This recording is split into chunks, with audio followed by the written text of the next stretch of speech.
Hello, this is a guy who likes fanfiction and is too lazy to read, so here is Protector of the Fairies in audio form. Check the description for the links to the author. Protector of the Fairies. The Shininja. Kyukaku dodged the swarm of blanks that flew past her, hefting the large cannon she had over her shoulder and taking aim at the incoming blanks. The bandages around it seemed to tie around her left arm as she braced for the recoil and fired. From the point of the cannon fired a burst of blasts, shattering against the blanks and destroying them with one powerful round each. She smirked as she spun round, aiming at another group before pulling the trigger once more, taking out another large group. "How do you like that?" she called out to them proudly. "Don't underestimate Kyukaku Shiba and her Senrin Bakuzatsute how. It'll be the last thing you'll do." The ground under her suddenly collapsed, turning to sand. She opened her mouth to shout at Ganju for getting her in the blast, but she closed it when a blank's claws swiped where she had been. "Watch it, sis," Ganju called out to her. "Don't let your guard down." I know, she muttered, pulling herself out of the hole before shooting a blank that got too close. "Hey Faust. You okay with the big girl yourself? I won't lose." Kyukaku smirked at hearing the old man's confidence.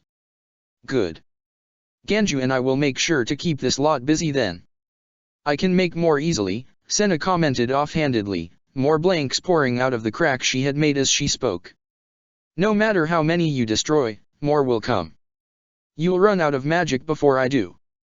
"We'll see about that," said Faust, maneuvering the massive machine he was in to place himself between Senna and the other two. Senna brought a hand to her face to lean her head against as she tilted it, looking at the machine curiously. She could swear she had seen that thing before, but where? It belonged to Faust it seemed, but she didn't remember the Shibas ever using it before today. So it had to be older. And the only time they had seen Faust before he was replaced was 3 years ago. That machine. What is it? This thing? The pride and curse of my rule. You lot may have made far greater research into General Lacrima and the anima, but my rule was far longer. And this was produced over that whole time. The Dorma Annum. Dorma Annum. Senna's eyes lit up. "Ah, that's the thing my master broke when you tried to fight us last time. I knew I had seen it somewhere before." Senna looked at it, confused again. "But wait, how did you repair it?" "We tried and failed. The metal was too hard to be replicated." "That's because you didn't understand it.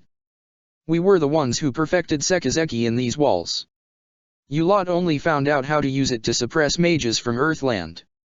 A blank got past Kyukaku and Ganju and hit the armor of the machine, bouncing off to Senna's shock without a scratch being done to the machine. If anything, the blank seemed to struggle to maintain its form for a moment before Faust slammed it away with a clawed arm. Sekizeki, fashioned into the metal itself and used to nullify any magical power that hits it. Master destroyed it easily enough last time. Faust laughed. "Overconfident and blind. That's what you are right now. I won't deny that he won our fight, but I didn't fall in one blow. I made him work for his victory. And let me tell you something now.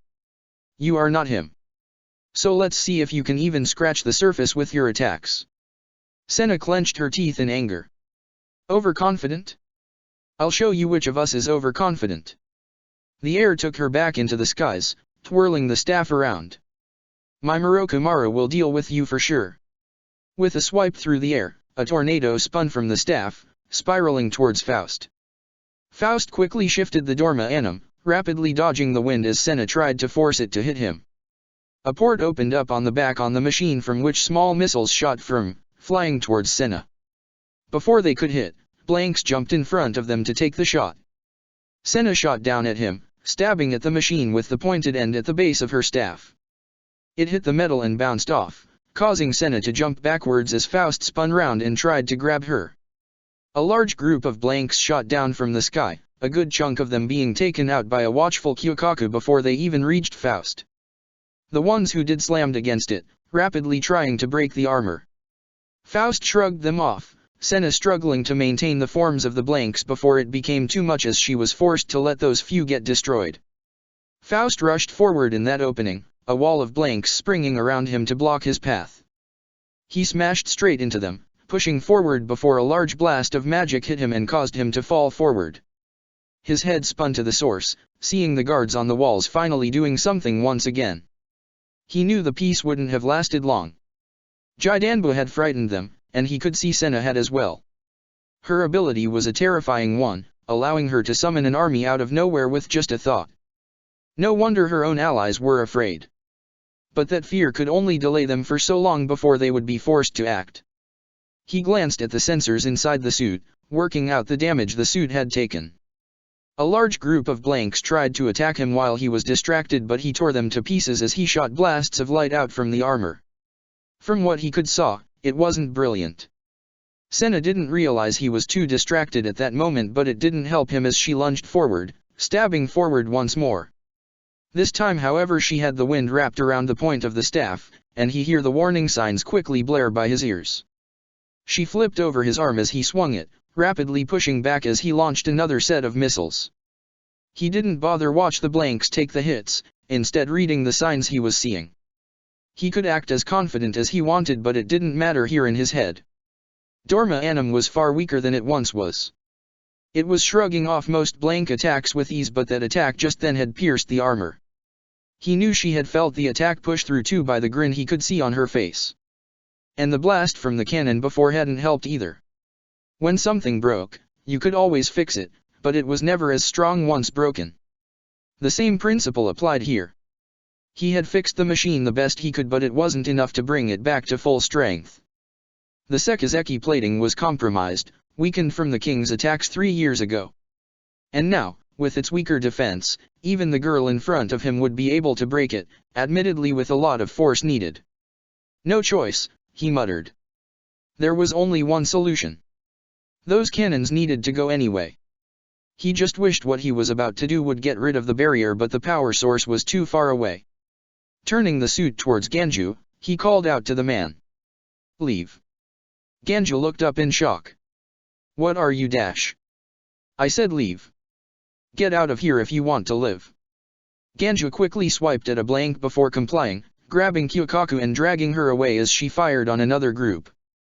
Faust waited till they were far enough away, dealing with the odd blank attack and making sure to avoid Senna's strikes as she tried to press her advantage. I didn't expect to have to use this, Faust said quietly, pressing a button inside the suit. Magic slowly started visualizing all around the Dorma Anum as it was drawn into the machine, Senna looking around in worry and fear. What are you doing? What's going on? Faust laughed. It wasn't his normal one, but one that held much regret and sadness in it. He looked up at the cannons that had been trying to fire at them and saw the men and women up there looking at them in confusion, trying to work out why they no longer worked. It was because of this. This was why this was also the curse of his rule. Dorma Anum, black sky. The armor of the machine slowly changed from its dirty silver to a pure black, the power the suit had available quadrupling after only a few moments. The reason was because it drained so much magic, from the lacrimas and the world itself. If it wasn't for the king, then all of this magic would have already been lost through the cracks of anima. And now he was taking all that magic and using it to win. He took a step forward, Senna snapping out of her fear as she stared Faust down. So you powered up. Didn't even know you could do that. Wish I could. She twirled Morokumaru around her, letting it rest against her body when it came to rest by her side. I suppose I have to be serious with you. The crack in the sky widened, hundreds more blanks pouring through and showing no sign of stopping. And this time they were all converging on him. Faust pointed the Dorma Anum towards the flood of blanks, making the suit open its mouth as a large amount of energy spiraled around inside it. As the blanks got closer, he released it in one blast, slicing through the center of the assault and all of the blanks that had been in it. Senna shot forward and he tried turning round in time. He had nothing to fear, however, her attack hitting the armor and only denting it. He had to give her credit for the skill she had and the power she had available in the lacrima, but even that wouldn't be enough to overcome all the magic flooding the systems at the moment. Opening his mouth once again, he launched a rapid shot of blasts, similar to Kyukaku's cannon that she had been using.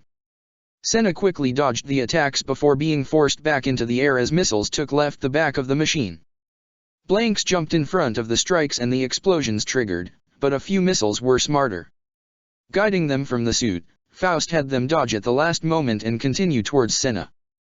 The explosion hit just as the girl thought she was safe, knocking her off the platform of wind and to fall to the ground. Blanks shot to her side and broke her fall, some slowly being absorbed into her as her burns and wounds healed. Faust looked at the sight in shock. This wasn't what he had expected. An army, yes, but not this. If she could heal with the blanks, that meant she could go at this a lot longer than he had thought. She had to have a weakness. The blanks maybe. She controlled them so her defeat would defeat them too. Right now she had been conscious, he was sure of it, but he doubted she had called them to her aid, so they must have done it of their own accord. But that was when she was in a state to recover from. All he had to do was make it that she couldn't be healed from everything he threw at her. He would have to crush her completely or wait for her magic source to be exhausted, something he doubted would happen before the Dorma Anum lost this power. Already he could see the systems struggling to cope. Black Sky wasn't meant to be used for long periods of time, especially not with the amount of magic pumping through it at the current moment. He rushed forward, the ground breaking to pieces as he tore across it. Blanks jumped into his path, delaying him as they bought their master time to heal. He launched a blast of energy around him to wipe them all out quickly as he continued forward, but he was too late to stop her recovery. Senna jumped to her feet and took the skies at the last second, his claws scraping against her skin as she passed and drawing blood. Senna clutched at her wounded arm, a blank rushing towards her and being absorbed into her injury. Faust spun round, opening the suit's mouth and firing blast of energy at her. Senna met it with a tornado of wind, deflecting a lot of the blasts away from her to explode harmlessly away from them. Blanks shot through the wind as it ended, using the remains of it to boost themselves forward. Faust swiped at a group but only grabbed a few, the rest avoiding the strike before all attacking together from all sides. Faust shrugged off the attacks, ignoring the insignificant amounts of damage the creatures could do as he leaped into the air. The servo motors in the legs were far more powerful than Senna had anticipated, not expecting to see the machine suddenly at her level in the sky. She barely had time to bring up her staff before she was hit by one of the suit's arms. She circled the wind around her as she fell, trying to slow her speed and recover quickly. Blanks flew to her aid and let her crash against them, allowing her to use them as a platform to get back into the air from. She spun the staff around as a large group of blanks readied themselves. With one swift movement, she lunged forward, a tornado of wind firing towards Faust. The blanks moved too, funneling into the wind and accelerating towards Faust. Faust looked at the attack incoming, realizing he'd have no room to move while he was still falling. So he quickly transferred energy to the mouth and launched the main cannon, smashing it against the wind. The two attacks struggled against one another, neither managing to win. Normally he'd assume he would, but the blanks hiding inside the wind must have been acting as a barrier to drain some of the damage from his attack, helping to push the wind forward. He missed Senna flying past him, however, the tornado of wind bending from its source and looping round him. He felt the winds hitting the armor plating, hearing scratches along the surfaces. He swiped through it, launching missiles through the hole he created towards Senna. Blanks moved to stop them and Senna moved too, remembering last time. He got what he needed, however. A lapse in her concentration so that the winds would weaken. Faust leaped out towards her, a clawed arm outstretched and almost within reach. He was almost there when his foot halted. He looked back in shock to see a group of blanks that had somehow managed to fuse themselves to the ground and over his foot. They faded after just a second, but it was a second too long to him. In that moment, Senna lunged forward, the pointed end of her staff coated in wind as she tried to stab once more at the suit. In what could have only been described as a stroke of luck for her, she managed to pierce through the armor. Faust knew what it was though as he backpedaled away from her. Faust swore to himself. He was running out of time. Already he was getting lower energy readings and the suit was beginning to fail. It wasn't like it was in its prime where it could keep going for longer than this. This was already too early because the repairs to the crucial systems were patchwork as best. They just hadn't had the technology at hand to do those small repairs correctly without taking the whole thing apart and rebuilding it from scratch, and they didn't have the money or resources to do that. He was running low of missiles too. Perhaps he had about 2 more rounds in each bay, and he had limited energy left too. 1 or 2 large breathe attacks or 5 other energy-based attacks. That was all he could guess he had left. The worst part was that not only was his defense weakening but it was also suffering under the strain as it leaked from other systems. He doubted the girl in front of him realized where she had hit exactly, but he did. It was one of the places where the king had destroyed previously, and hence was a much weaker place than most of the suit. He'd have to end this fast, before he ran out of any more energy. He charged forward, blanks swarming him as he lunged towards their master. They were doing more and more damage as time passed, and he was sure they seemed stronger the more of them there were. He launched a salvo of missiles out at them, cutting them down immensely before he reached Senna. She dodged the swipe of his arm and he leaped upwards as she tried to escape to the skies once more. Senna was aware of this now, the blanks taking the hit for her as she used them to springboard over and leap onto the suit. She stabbed down, managing to pierce through the armor once more. He swore as he saw the confused look on her face turn to a triumphant one. She must have seen the faint lines of where they had welded new plates in place and was choosing to attack those ones now. He would only get so much luck before she found the ones over the crucial systems. He spun in the air, his tail slamming against her in a sudden move. The end of the tail quickly opened up, revealing a large laser inside. The end glowed red before it fired, cutting through swarms of blanks as it tried to reach Senna in time. The energy faded at the last moment, and he could swear he heard something break behind him. The tail refused to close, so he stopped trying, rushing towards Senna and leaping back up once he hit the ground. He was met with a blast of air as he tried to reach her, forcing him back down to the ground with a large crash as he hit the ground. He was struggling up when Senna appeared above him, stabbing down at the body of the suit. He coughed up blood as the staff broke through, stabbing into his chest. He swiped at her in rage, but she swiftly pulled the staff back out and increased the distance between them, looking at the blood on the end of the staff with satisfaction. "Got you." She held the staff up near her as she examined the blood on the point. "What did I hit? I hope it was something important. A lung maybe? That would be nice." "You brat." Faust wanted to try and press something against the wound, but that would mean taking away control from one of his arms.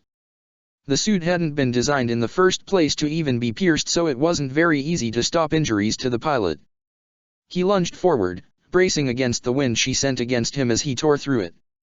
He pushed as much power as he could into simply moving forward, no longer bothering about the defense of the suit. The last set of missiles flew out and tore into the incoming blanks while he stepped through the wind, appearing right by Senna. She looked at the machine in shock, obviously seeing the damage it had taken from ignoring the defenses. Already he could hear more and more warnings going off as he grabbed her, holding her arms with his own. "So you got me. What are you going to do now?" Without waiting for his answer, she spun the staff round and made it fly at him, stabbing into suit. Faust let out another grunt of pain as he felt the staff pierce his leg, moving Senna into one hand as he closed his grip on her. She didn't seem worried, but he didn't worry about that yet, instead reaching out for her staff with his other hand and ripping out the staff. He felt the pain worsen and he probably did more damage taking it out as he did, but it was worth it when he saw her anger as he snapped her staff. "Now then, shall we end this?"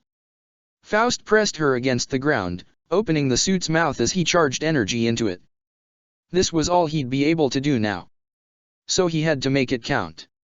And it was worth it as he saw the terror on her face. "In the spirit of those dragon slayers, I think I might take a bit of pleasure in calling out my own attack. Goodbye, you cursed woman." Dragon Knight's roar. The blast smashed down on Senna, Faust's mechanical arm getting consumed in the blast too. He slowly pulled back from her, the arm falling apart around him as he examined the burnt body of the girl on the ground. "It is finished." As he said that, the black of the suit bled out from it, returning to the dirty silver color it was before, a few patches of red near the main body where she had injured him through. He slowly walked away before something smashed against him. He looked back in fear as he saw what it was. A blank. But he was sure the blanks would have been destroyed with her death. If this was the case, that meant she couldn't be. She was alive? After taking a hit like that? He could see it for himself as blanks poured into her body. He tried to stop them, but the suit began to fail, one of the legs giving up as he tried to move and causing him to fall to the ground. He could only watch as Senna slowly stood up from her spot on the ground, anger present on her face. That Really? Hurt? She walked towards him, blanks swarming around her as they followed her lead. Do you know what I am? I'm the Shinen Jut. I'm the container for thousands and thousands of memories, and these are the shells of the lost. The blanks. You think I can lose? Lose to someone like you? She let out a laugh. Don't be absurd. Eh? Shinen Jut. I'm not surprised you are unfamiliar with the term. I didn't know what I was myself until my master explained it to me. The holder of memories was a fairly accurate name I was given by people, but it came around more as an insult. They called me a thief. Said I stole their memories until nothing was left but a husk.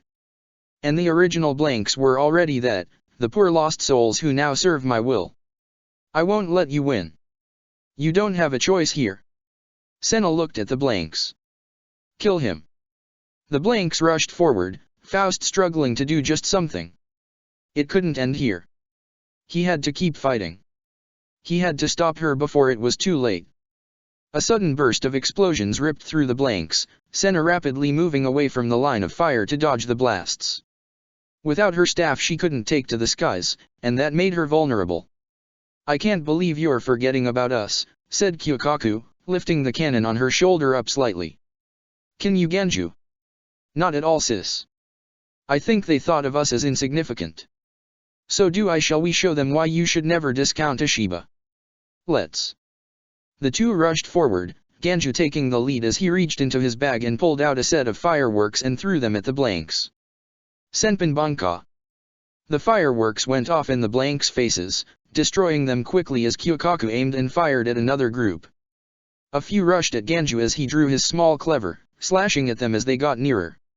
When they tried to circle him and attack, he simply ducked and placed his hand on the ground. Seppa. The ground turned to sand and he fell down into it, avoiding the blanks as they crashed into one another. A small bomb flew out of the sand and hit one of them in the face before exploding and wiping the whole group out. Kyokaku covered Genju as he pulled himself out of the sand, slowly making their way over to Senna, and they could see the expression on her face clearly. She was afraid. Because she could only heal if she managed to survive an attack. If these two kept up their attack and kept moving at her, she was afraid they would actually be able to kill her and stop the blanks coming to her aid. She held out a hand, a blank coming over to her as she changed it into a blade.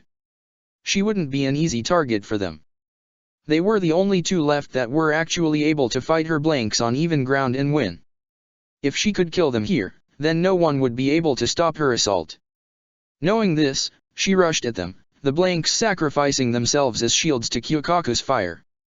She made it to Genju, taking advantage of the fact that Kyokaku would be unwilling to fire on her own brother, and swung at him. Genju parried the blade with his own, throwing a firework at her. She leaned her head to the side as it flew past, exploding harmlessly away from her. Something hit her in the side and made her fall away from Genju. She was shocked to see it was Kyokaku's cannon and paid for that distraction with Kyokaku herself appearing, her blade cutting down at Senna and leaving a large scar across her arm.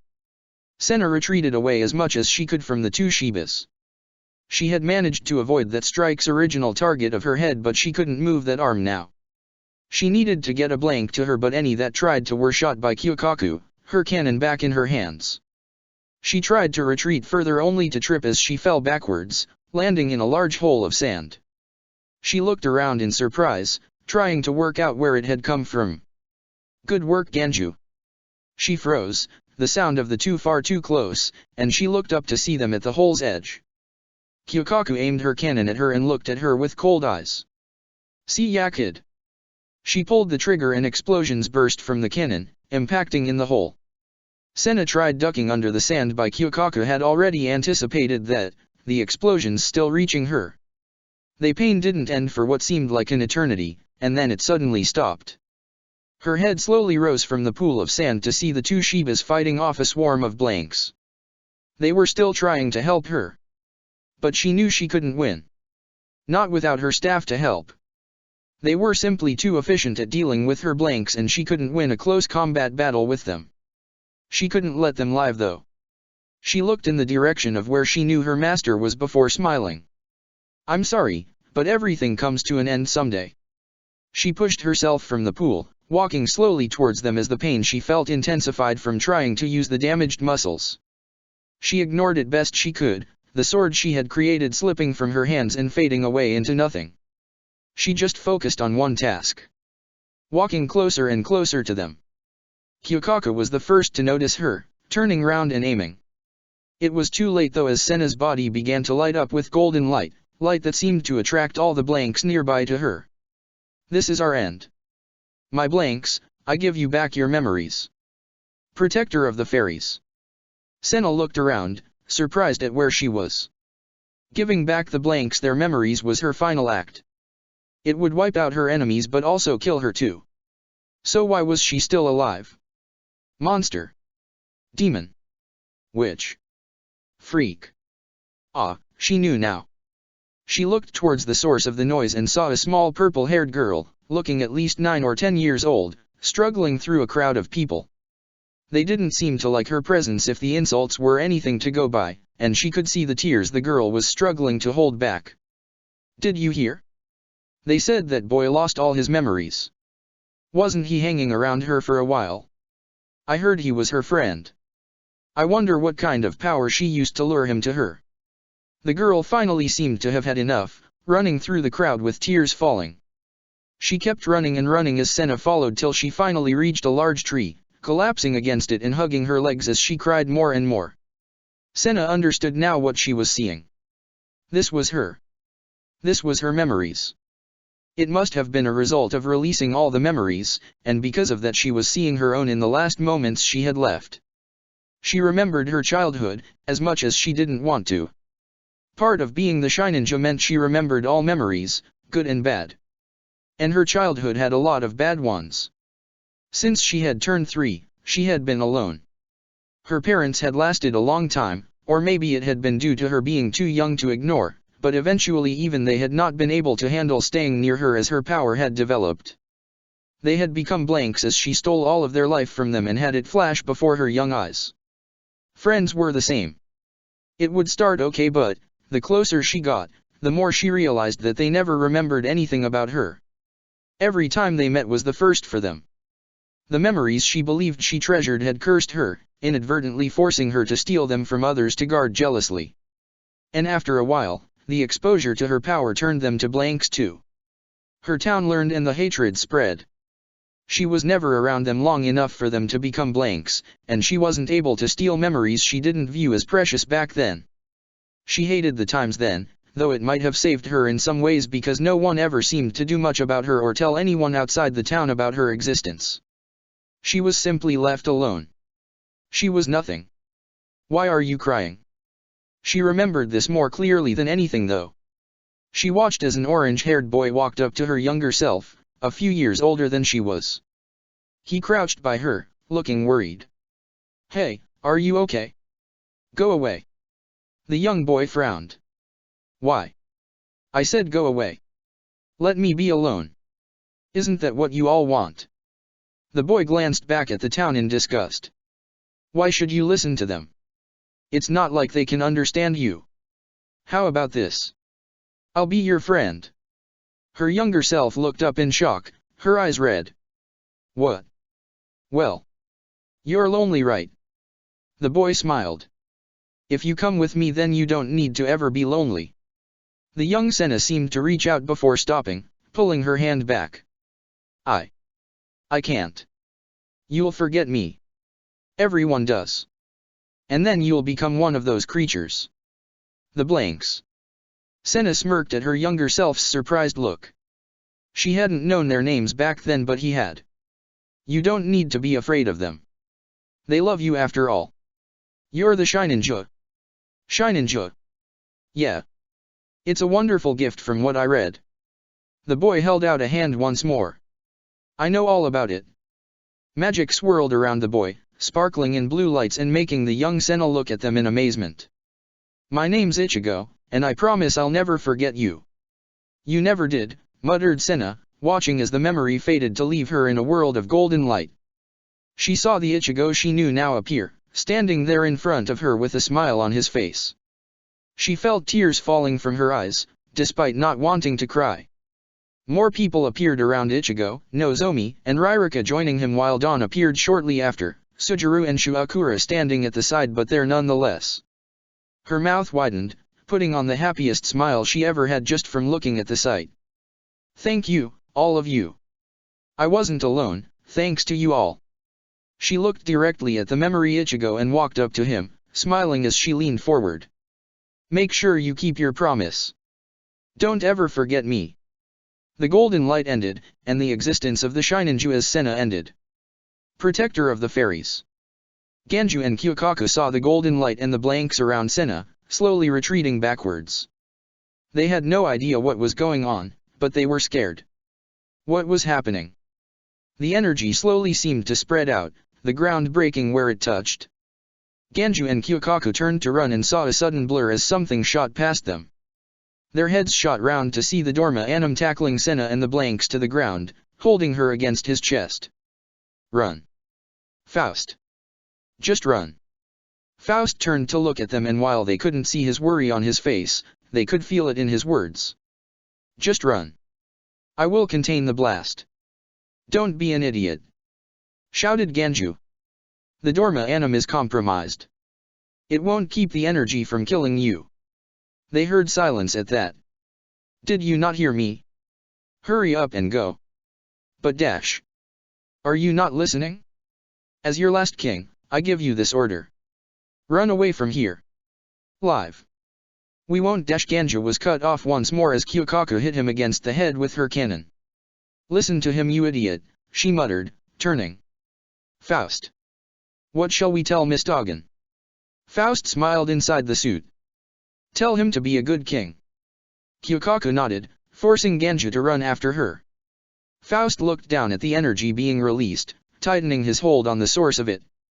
He could already feel it burning him, but he put up with it. He had to. He knew he had promised Jidanbu, and he didn't intend to break that promise, but he wouldn't be the one to lead people down the path. He could, however, help path the way.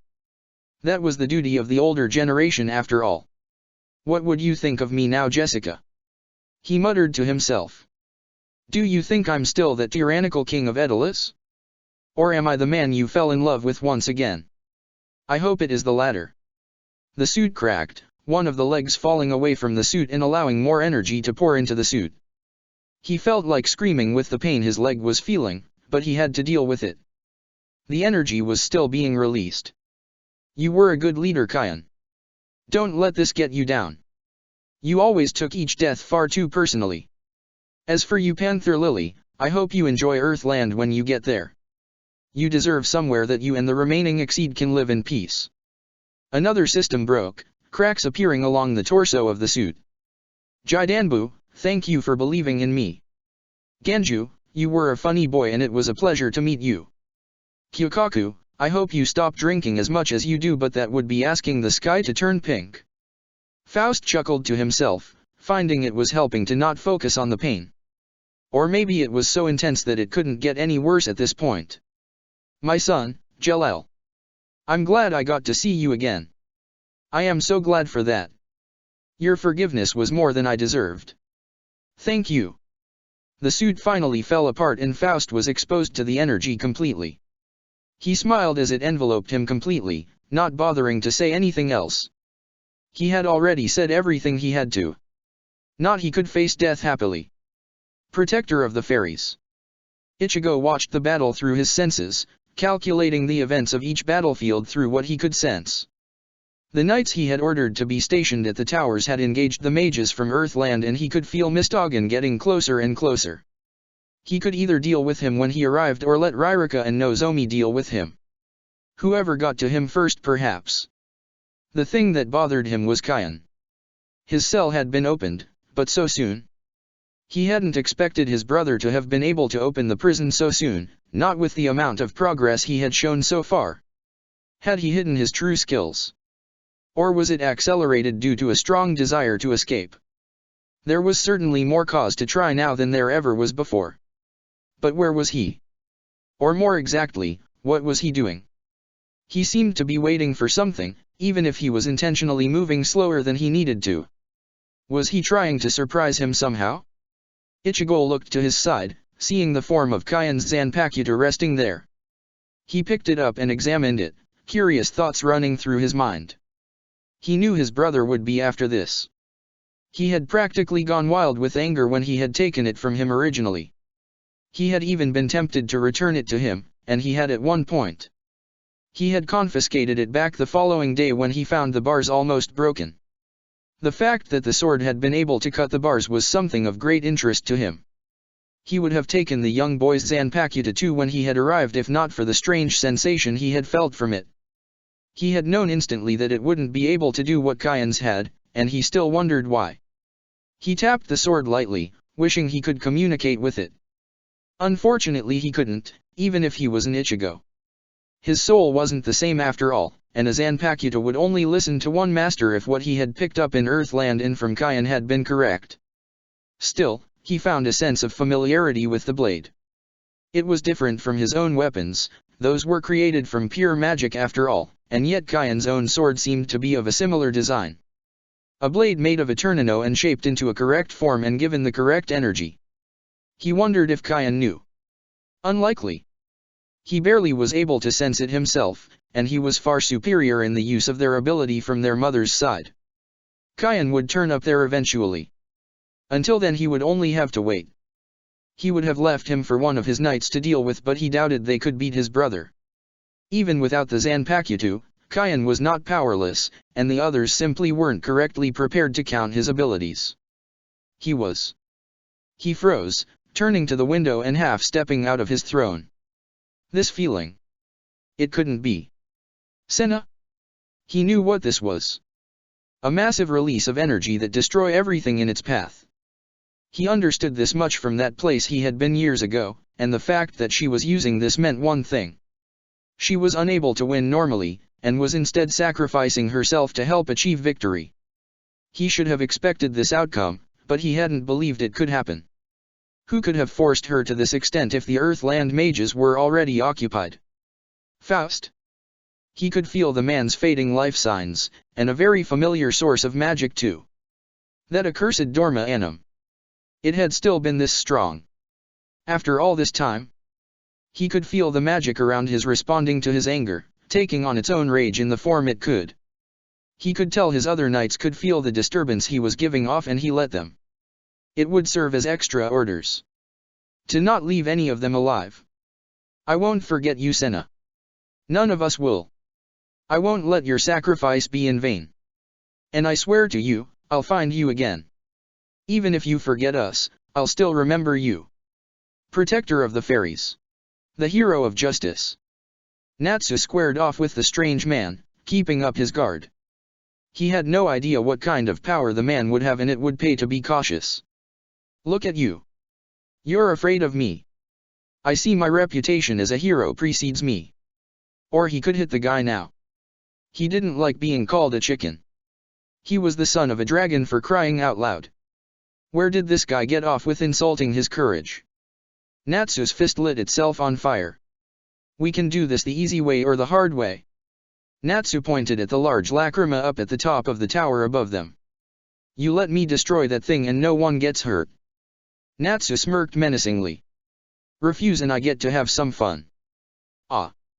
I knew you were a villain, but I never knew how much. Let it be said that Don Kanonji will not fall against such an opponent. Don pulled out his staff and pointed it towards Natsu. Give me your best shot. Natsu shot forward, Don ducking under the swing. He swiftly countered with his own fist, Natsu dodging by jumping upwards. With an elaborate twirl of his staff, he swiped upwards with it, the skull pointed at Natsu's stomach. Natsu didn't think much of it when it hit him. His opinion rapidly changed when he was sent flying away, crashing into a wall with burn marks around where the staff had hit. Natsu clutched at the wound, surprised at how much damage it had done. It looked like an explosion of some kind, but it couldn't be a normal one, else he could have devoured the fire from it. That had been a blast of pure energy. He was changing his mind about this guy. He wasn't as easy as he looked. He seemed a bit like himself, to be honest, if he was to compare the man to what people said about him. A dangerous fool. Natsu smirked, flames bursting back into life around his fists. I'm going to enjoy this. He charged towards Dawn, the man leaping and covering a surprising amount of distance in that one move. Natsu leaped up into the air after him, fire shooting from his feet as he flew upwards. He swiftly spun, bringing his feet up and switching the movement technique into an attack. Fire Dragon's Claw. Dawn brought up his staff, the skull aimed at the flames. Cannon G Shield. A burst of sky blue energy burst from the staff to form a shield of energy in front of him, the flames harmlessly scratching the surface and being deflected around it. Dawn quickly turned the defense technique into a weapon, letting gravity push him closer to Natsu as he tried to slam the shield against Natsu. Natsu wasn't willing to get hit by the energy now that he knew it was dangerous. Flames burst from his right elbow as he forced his body to the side, Dawn's shield narrowly missing him. Hitting the ground, Natsu spun, breathing in. Fire Dragon's Roar. Dawn brought the shield up, the flames getting extremely close as they parted around him. The flames quickly faded and Dawn looked towards Natsu, finding him gone. The heat was his warning as he stepped to the side, flames skimming past him from above. Natsu landed by him, rapidly launching a string of punches towards him. Dawn abandoned the shield, not confident in its capabilities at holding up against the rapid attacks, and instead fell back to what all of the knights knew best: dodging. He watched the punches, stepping through gaps as he narrowed the distance. The attacks were fast, but he had seen faster. He swiped down with his staff, aiming at Natsu's head. Cannon G Buster, first strike. Natsu brought his left arm up, flames surrounding it as he blocked the blast of energy coming from the staff. He pushed up, applying his superior strength to knock Dawn back and launch his own attack. Fire Dragon's Iron Fist. Dawn took the hit, skidding back as he braced against it with his arms. He couldn't stop getting thrown back completely, but he recovered within a second, leaping to his feet. A worth hit, but not one enough to stop a hero. Natsu cracked his knuckles. I see. I'd play around some more, but I need to hurry up. I can't keep going easy on you here. Flames burst to life all around Natsu, shaping into the flame cloak he was familiar with. Fire Drive. Dawn looked at the form warily, inwardly cursing at the sight of it. That previous attack had hurt enough, and, from the look of the form and the whole feel of it, his opponent would be far stronger than he was before. That wasn't good for him. So long as he could dodge, he'd be alright, but he couldn't afford to take many hits from him. He didn't have the greatest abilities out of the other knights, he thought of himself as the weakest of the lot, but his abilities could do damage if they hit. But none of them could take many hits from attacks from people like the one in front of him. Senna might have been able to thinking about it, but not without healing afterwards. It was their greatest weakness if they had one. No matter how skilled they could manipulate magic, they could only do so with outside sources. They lacked an internal source like mages of Earthland, and that meant they had no resistance to magic like they did. He had been surprised his originally attack hadn't done more, but it was to be expected considering who he was dealing with. Dawn tapped the end of the staff. Looks like this won't be an easy fight. Fine then, let us both not mess around. A typical showdown here. A hero versus a villain. And as the stories go, the hero always wins. I will not break that trend now. Dawn rushed forward, Natsu doing the same.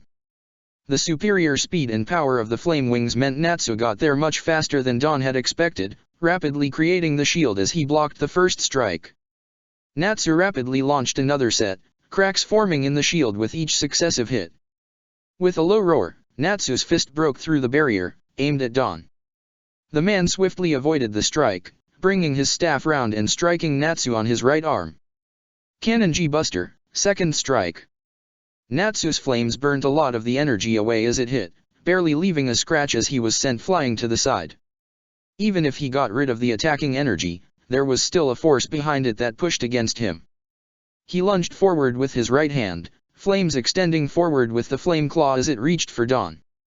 Dawn dodged to the side, swiping down at the flames with his staff and cutting through the stream of fire.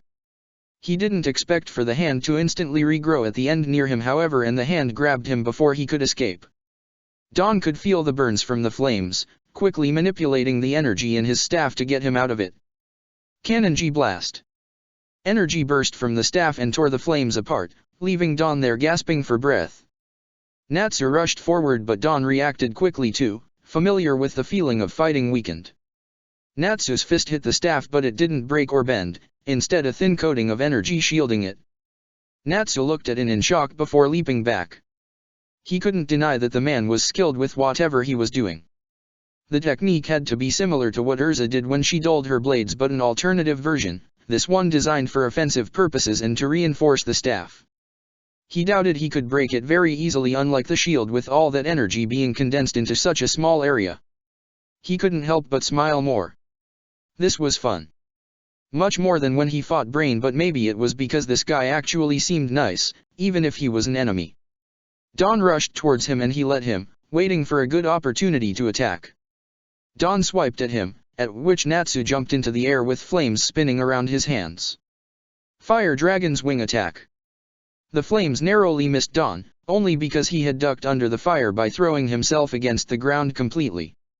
The man flipped back to his feet as the last flames vanished, his staff connecting with Natsu's right leg. Cannon G-Buster, third strike. Natsu winced as he fell to the ground, his leg hurting from the hit. Was it him, or were the attacks getting stronger? Or was it his imagination? The third strike thing could always just be due to it being the third attack in that form. But why not have it for any others? He glanced at the flames where he had been hit at and frowned. The flame layer was thinner there. What was going on? He didn't feel any of his energy being stolen from him, so that couldn't be it. What was the guy doing? He'd have to find out as he went. He rushed forward, the flames around him intensifying and his speed picking up. Dawn was still able to respond, bringing up his shield. Unlike previous attacks, however, the shield was barely able to withstand the attack. He tried to take a step back to steady himself when a tail of flames wrapped around his leg, pulling it from under him. Dawn fell, Natsu taking the opportunity as he cancelled his current attack to unleash a different one. His arm came round as Dawn fell, flames lit on the fingers of his hand. Fire Dragon's Crushing Fang.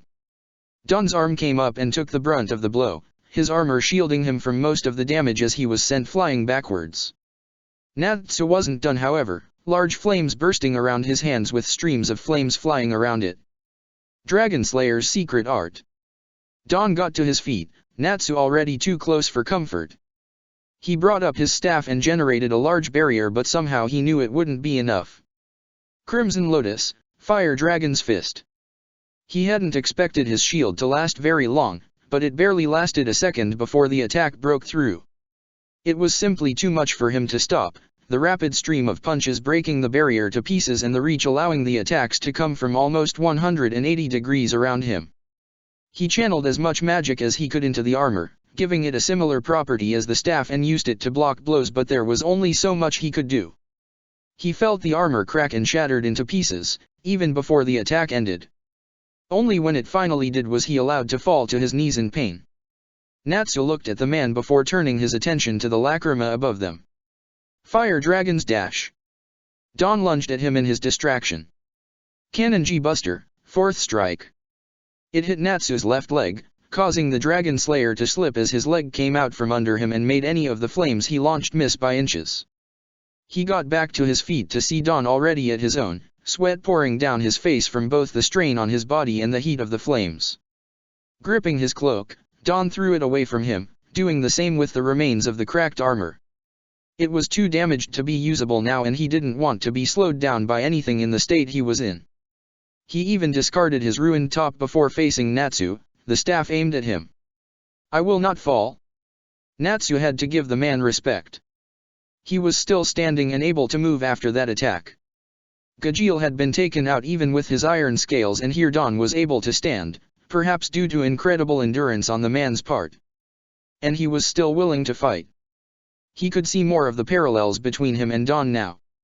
If he hadn't already met his own copy, then he would have assumed this was the Edela's version of him. He glanced at where he had been hit. It had hurt, not as much as the previous strike, but still a lot, especially considering Dawn's condition when he attacked. And the flames around his left leg weren't actually there anymore where Dawn hit. He tried to send magic there to repair it, but found that he was unable to. He was caught off guard as he tried to force the flames to reappear.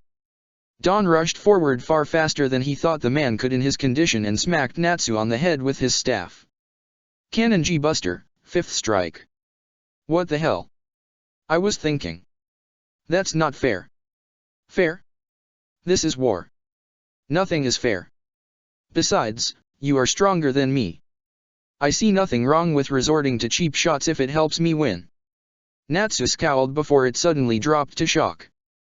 All the flames from his head to his neck had vanished, and they weren't reappearing like with his leg. What did you do? Something you cannot stop now. Don slammed the base of the staff against the ground, the skull on the top lighting up brightly. Cannon G Buster Ultimate Attack, Cannon G Shockwave. Light shot from the base of the staff towards Natsu. Natsu tried to move only to find he couldn't move his body, the areas he had been hit in glowing brightly in the same color energy that was heading towards him. What's going on? The light hit him, a line of energy connecting him to the staff. With the link created, a larger burst of energy burst forth, towering over Natsu as it rushed at him. Don made a pose as the attack hit, laughing out loud. Bohahahaha. Never underestimate the power of a hero. A round of applause burst into life and Don looked around in shock to see they had an audience of sorts. From the look of it, it was the soldiers likely sent to help out if trouble was spotted. Ah, my loyal fans. Have no fear, the danger has passed. Is that so? The smoke cleared, revealing an annoyed Natsu, his fire drive gone. I'm still standing. What the hell is that thing? I am impressed. Truly you are a worthy opponent. I see no harm in telling you now. My staff allows me to fire blasts of energy at my opponents, something I'm sure you noticed. However, it also has a secondary property, brought in just in case I needed to fight someone like you. And that is? Natsu asked impatiently. The ability to interfere with magical sources. Natsu froze as he realized the implications of such a weapon and what it meant for him. Indeed. While you are a human, your body does count as a weapon since you can draw on magic. That made sense to Natsu. It also explained why each hit Kanonji made with that staff hurt more than the last. It was interfering with his connection to his core, and that meant he was losing the natural protection he got from that internal source.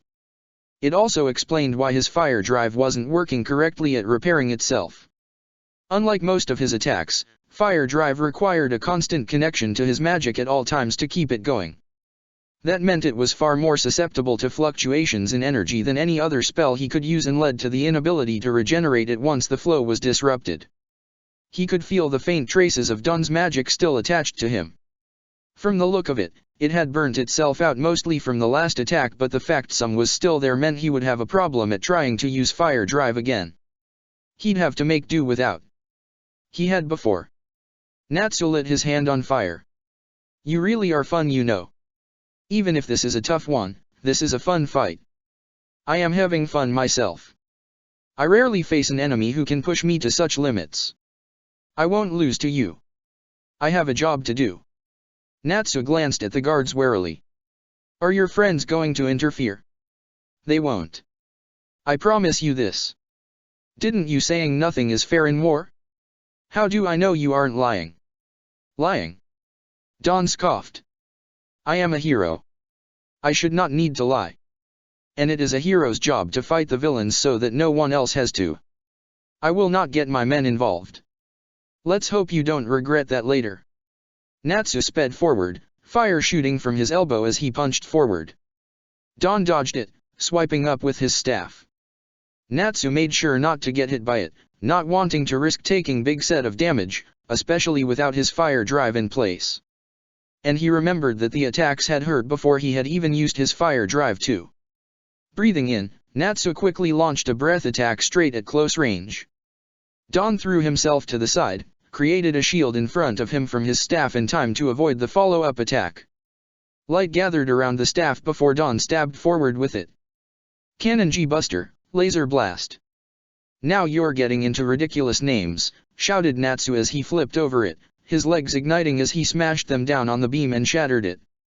He blocked the sudden attack from Don, trapping the staff under one of his arms as he dodged the point of it. Don struggled as he tried to pull it back, but Natsu was quicker, smashing his head against Don's own. Don fell back, his grip on the staff weakening as he fell backwards to the ground. He struggled to straighten himself, but Natsu was quickly, his body covered in flames as he rammed into Don. Fire Dragon's sword horn. Don fell backwards, Natsu slowly looking at the staff before putting his strength behind his fists and snapped it, throwing the pieces to the side. He breathed in as he looked up, aiming at the large lacrima. Fire Dragon's roar. Protector of the fairies. Don't worry everyone. Don Kanonji is here to help. Get out of here you freak. Yeah, you cause more problems than you fix. Bo ha ha ha ha. Have no fear. This time I shall succeed. An old man sighed, walking away. Let's just let him do what he wants, he muttered to his grandson. That man's nothing but a nuisance. But he looks so cool. Ignore him. He's no one. Don paid their words no mind, keeping the smile plastered on his face. He turned to one of the others there, pointing towards them. What about you lot? Do you need a hero today? No one needs you, stupid Kanonji. Get out of here. Yeah, leave us in peace. Don quickly ran as they started throwing stuff at them. He turned an alley and he could hear people following. Quickly pulling out the experimental tool he had been working on, he fired it upwards at one of the houses, using it to propel himself upwards. In hindsight, he probably should have tested the device before that moment. While he went up, he wasn't prepared for the speed he flew at or for the rope to break after a single use, sending him flying. He skidded along roofs as he bounced from one to another, finally crashing off the side of one and falling to the ground. He let out a grunt of pain before he slowly forced himself to his feet, clutching his side. He looked down at himself to see he'd fallen into a pile of dirt. At least it had helped break his fall. His cape was ripped and his hat was lost somewhere. He didn't know where. He'd try again tomorrow. He was sure people would need him soon. A hero was always needed. He remembered hearing about them growing up, and he had wanted to be just like them.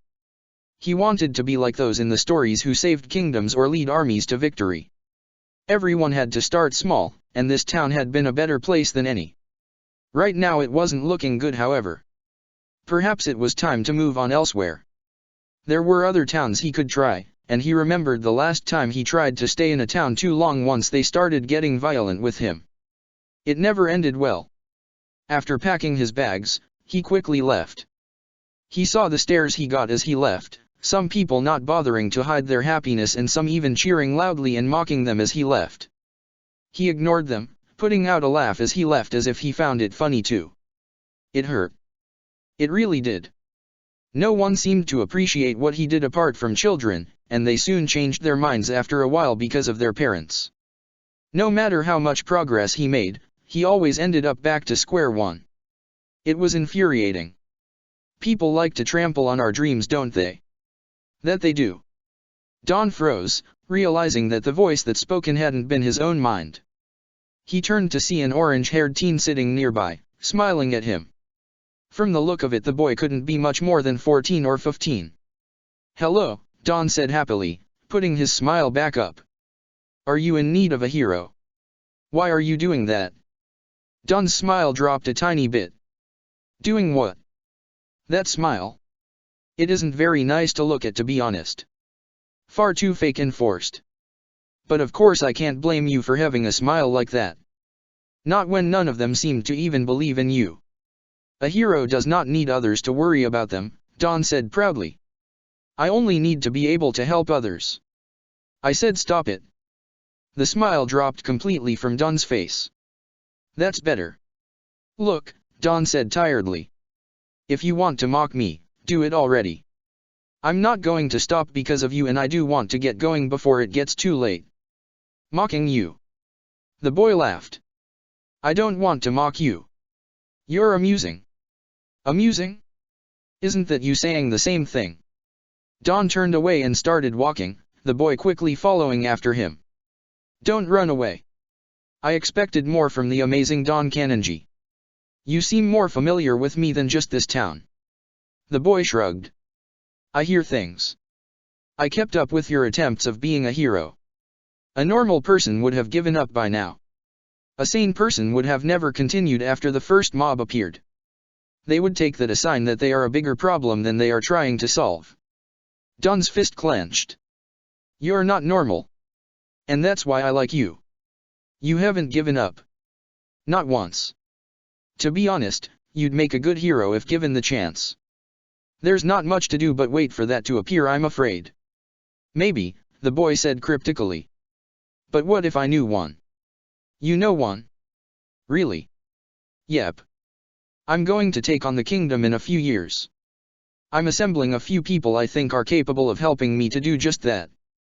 And you're interesting enough that I want you to take on the kingdom. Don laughed. I am not the greatest fan of King Faust, but even I know the correct side to be on. I am a hero. A hero does not fight against justice. Justice? The boy laughed himself. I don't see justice here. Magic isn't divided fairly. It's guarded, kept jealously for him and those close to him. If I was king, then I'd distributed it to all. A pipe dream. Don brought up the small staff from within his bag. But what you want to do will put people at risk. I must stop you. In his head he would have defeated the boy. In reality he found himself on the ground a few moments later, his staff held out of reach. Sorry, I'm not so easy to beat. Don didn't give up, tiny amounts of energy being drawn into his hand and forming into a tiny ball of energy.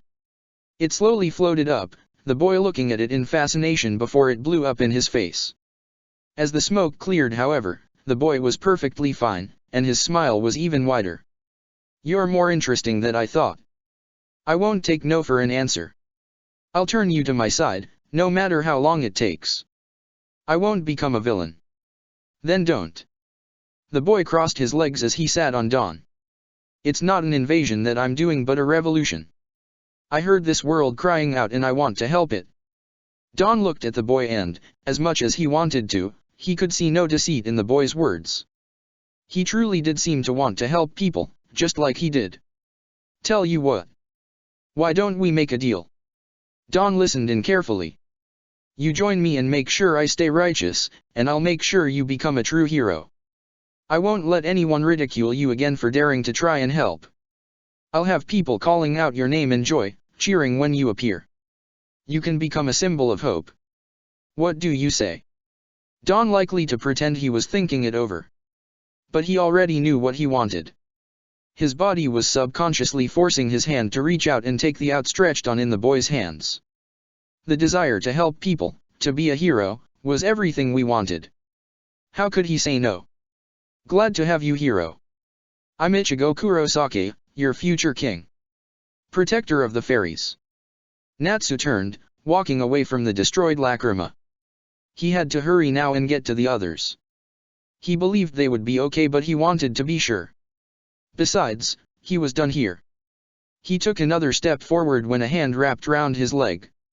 He looked back in shock to see Don struggling towards him, resorting to crawling to try and reach him. I can't. Won't let you leave. Natsu saw the look in Don's eyes. Even as battered as he was still trying to move and stop him. He wasn't giving up. A light seemed to brighten in Don's palm before a small ball of energy seemed to float up to Natsu's level. Cannonball. Blast. The ball exploded in a large blast, knocking Natsu back as Don released his grip on his leg. Natsu winced as he clutched his head. That attack had hurt, especially with his weakened defenses. But how had the man done that? He had thought he had taken away the source of the man's power. It was tiny there, but the man had created that himself. Did he do it from the magic in the air? From pure Eternino? Don struggled up on shaky legs, wobbling from side to side as he forced himself up onto his 2 feet. A hero never falls. Why don't you give up? Asked Natsu softly. You've failed. The Lacrima is destroyed, and you can no longer beat me now. So what? Don breathed in heavily. I can still move. I can still fight.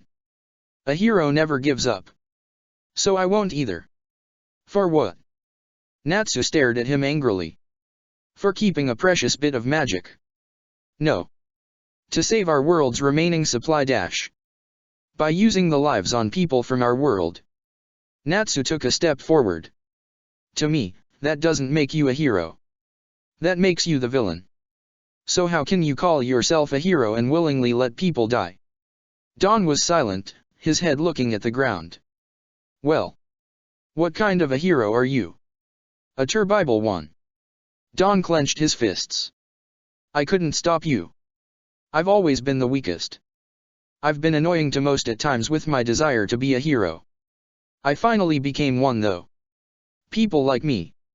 I'm not a nuisance to them anymore, and that makes me happier than I have ever been. A tear fell from Don's eye, then another and another till he couldn't stop it anymore. But what am I meant to do here? A hero never should allow such a thing. But if I don't, then I'll let down everyone who came to trust in me, who gave me a reason to be a hero and the love of being one. Which side am I meant to fight for? Which side is right? What can I even do anymore? Don looked back up, not bothering to hide his tears or how conflicted he was. So I'll fight for what I know. I'll fight for my king because he never led me wrong before. I'll trust in him when I can't trust in myself, and I'll be the best hero I can be. That is why I can't let you leave here. Even if I can't defeat you, I'll delay you as many times as I can by throwing my body in your way.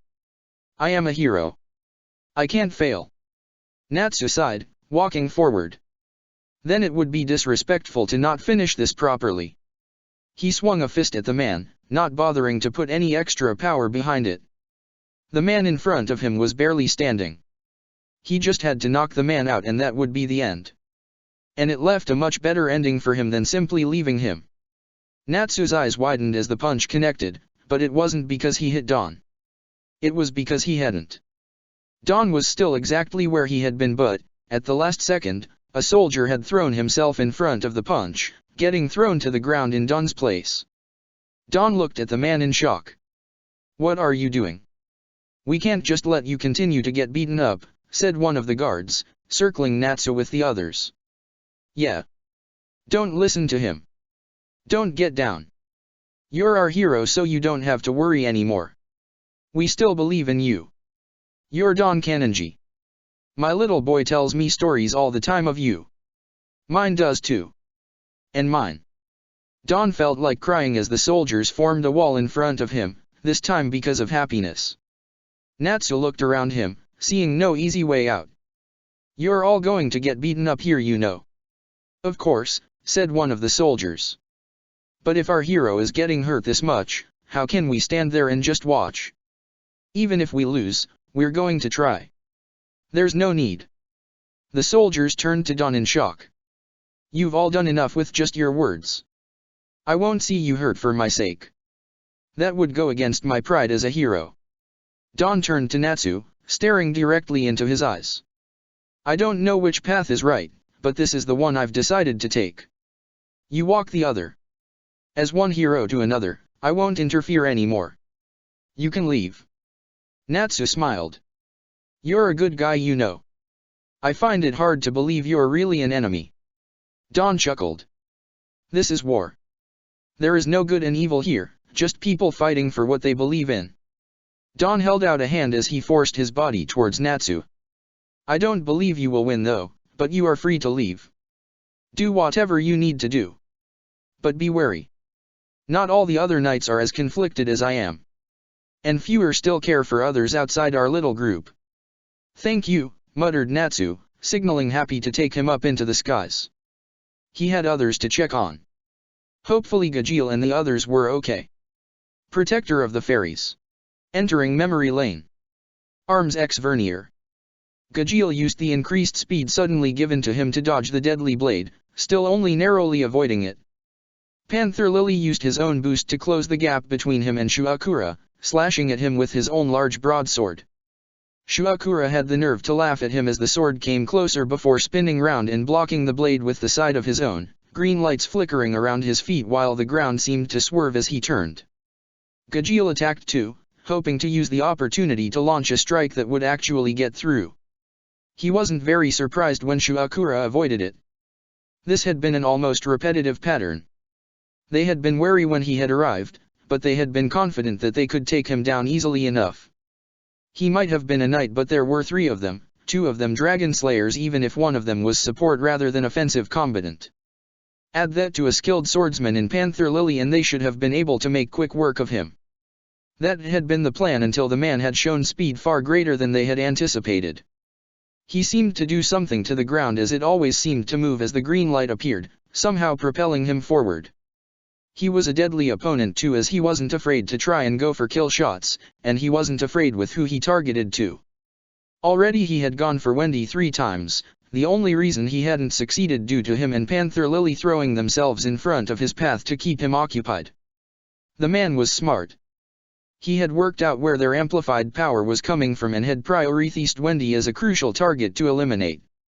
Why the man couldn't have been reluctant to harm children he would never know, and talking never seemed to delay the man unless Shuakura himself decided to boast. It didn't help that they were making no progress here. Wendy had already had to recast her spells on them simply due to them making a mistake and Shuakura's close presence completely destroying her concentration. They hadn't made it in time to stop him and it was only due to the weapon he had given Wendy on the first night that she had gotten away unharmed. Getting her it had been worth it all now.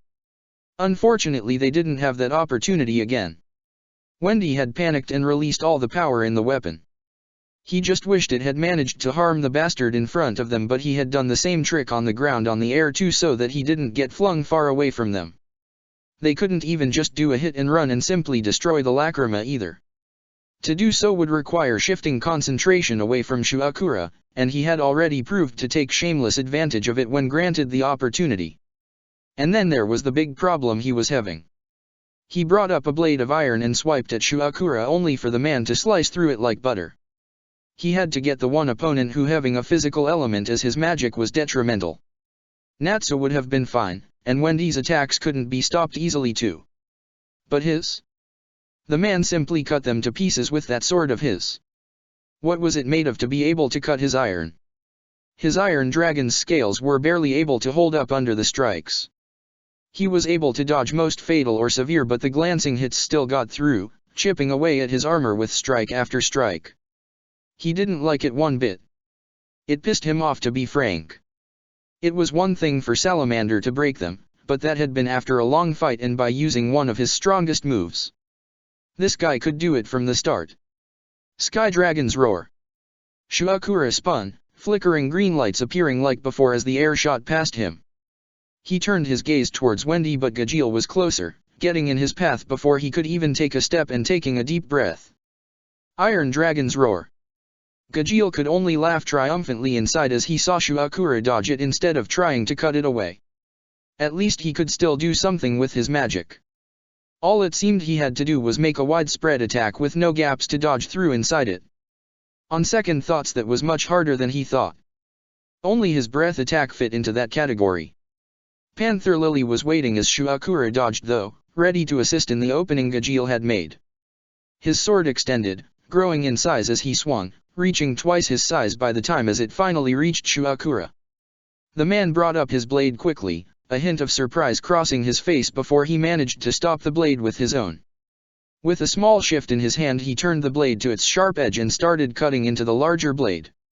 Realizing the danger his sword was in, the blade shrunk, but not before Shuakura's blade had cut a quarter of the way through.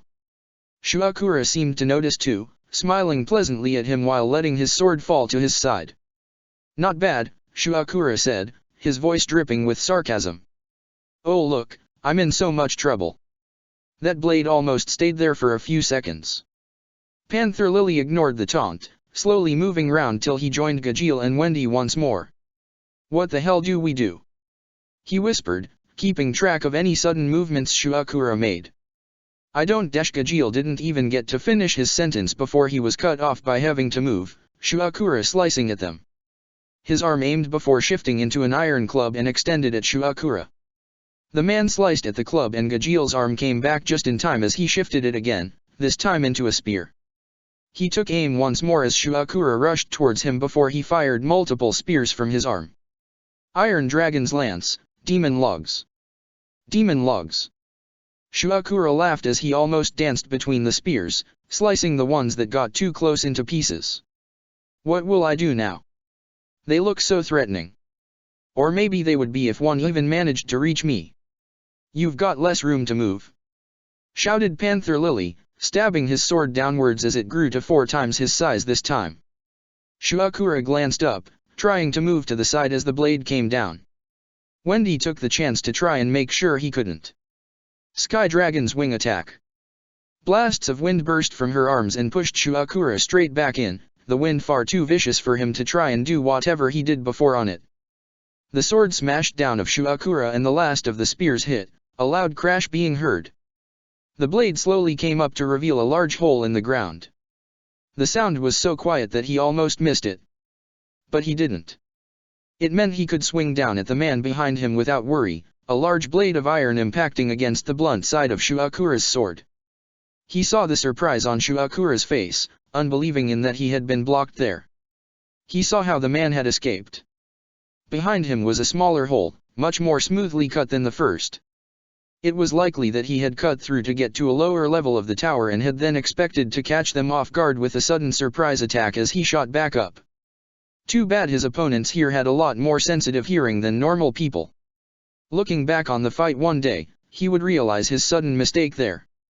He tried to push forward, losing himself for a moment in the thrill of the fight and instead imagining himself crushing his opponent. He lost his focus for an instant and Shuakura acted on it, his blade shooting past his guard and slicing across his chest, the scales on his skin doing little to stop the blade. It stopped halfway through his chest before he felt something wrong. It was unnatural for the situation he was in. Why didn't he feel any pain? The attack cut him. Shuakura disengaged from him and he brought a hand to his chest in the moment's peace he had been given, clutching at the wound. It wasn't there. His scales weren't even chipped. But how? Panther Lily and Wendy looked just as shocked as he was, not understanding why he wasn't lying on the ground in pain. Shuakura chuckled, Gajeel bringing up his arm in response as he hardened it once more. He took a step forward when Shuakura raised a hand, giving him a smile that he swore was so familiar. You wouldn't hurt your favorite cousin, would you? Gajeel froze. He tried to move but he felt his body resisting. Cousin? What was going on?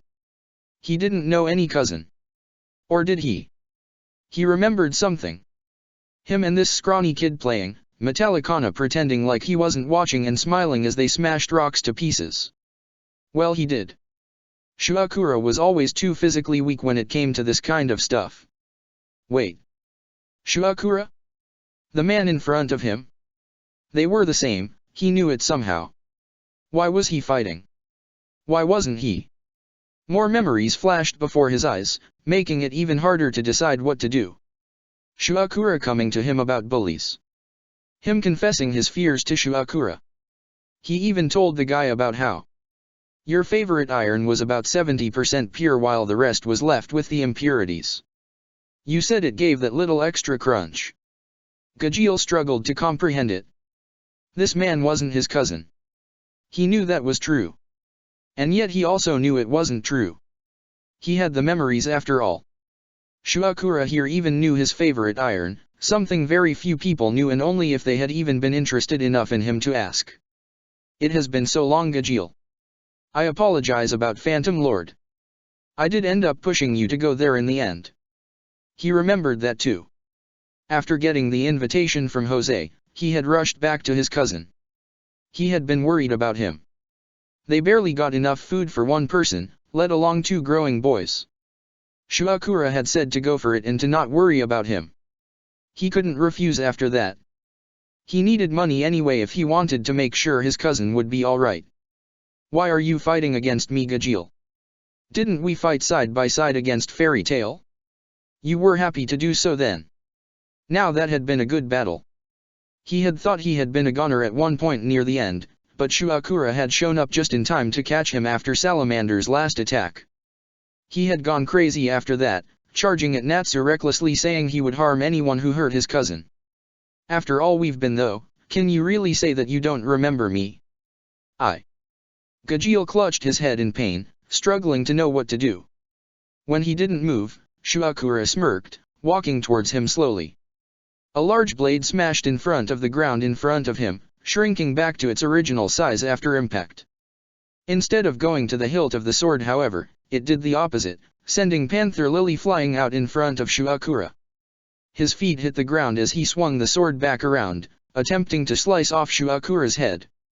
Shuakura shifted as the attack came, feeling the wind from the swing brush along his neck as he stepped back before slicing up with his sword, catching Panther Lily's just where he wanted. A slicing sound was heard before the top of Panther Lily's sword came crashing back down to the ground. Panther Lily was caught off guard, and so couldn't dodge the follow-up slash that cut down from his shoulder. He felt no pain. Shuakura was already retreating from him as he clutched his shoulder strangely, wondering if this was what Gajeel had felt before. "Oh Lily, I can't believe you would raise your blade against me." Panther Lily looked up in shock, confused at what the man was talking about. "Don't you remember? Think back. Who was it that helped you and the remaining Exceed escape? I knew my king's decision was a harsh one, but I couldn't let all of you die after all. We ran ourselves into the ground as we evacuated as many children as we can, and I even brought back your beloved queen for you. Queen Shagata. She was very thankful, if I remember. I believed she cried tears of happiness that day instead of the ones of pain in the times when she broke down during her rule. She admitted that to the both of us while the children were asleep." Panther Lily tried to deny what the man said, but his memories didn't lie. He remembered Shuakura being there, offering a comforting hand to the queen in her moment of weakness. The children had loved him too, hugging him for hours while Shuakura reluctantly let them. The man had been so kind. Why was he fighting against someone like this? Wasn't he a man they should side with? But he was their enemy. What was he meant to do? Shuakura chuckled as he bypassed the man, noticing not even a single twitch happened as he passed. He approached Wendy, the girl afraid as she blasted wind at him.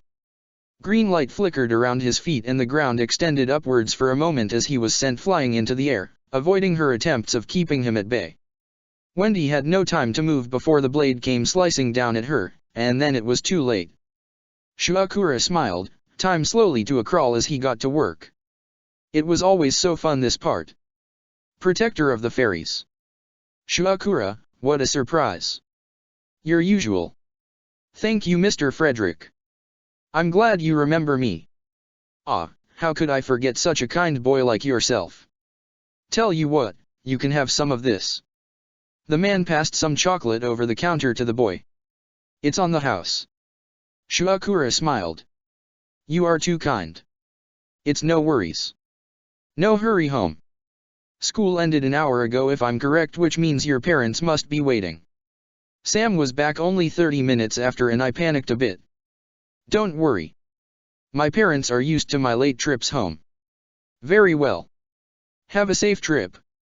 Shuakura waved at the man till he was out of sight of him before he dropped his hand, the smile on his face disappearing. It really was so easy to fool people. All he had to do was reach into their minds and alter their memories and they were like puppets in his hands. It was a very useful gift, though he'd had some troubles because of it in the past. The first few years of his life were okay, but after a while things started going wrong. He had started getting paranoid. It had taken a long time to get control of his power and he got so confused with all the memories he influenced, even at that age. He did it without realizing even now sometimes, and he could understand why he could barely control it at such a young age. That lack of control had led to many people's deaths.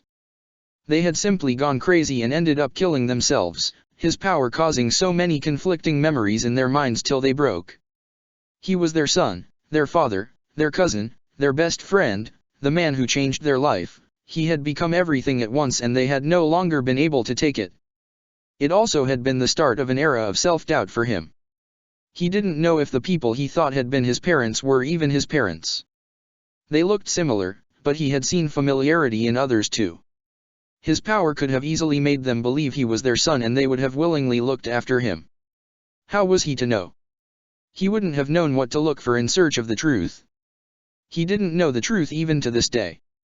They had been some of the first deaths. It had hurt a lot and he had felt so alone, and in that moment of despair he had made a foolish mistake. He had found one of the army commands who had been stationed nearby their town in defense against dark guilds and has asked a simple question.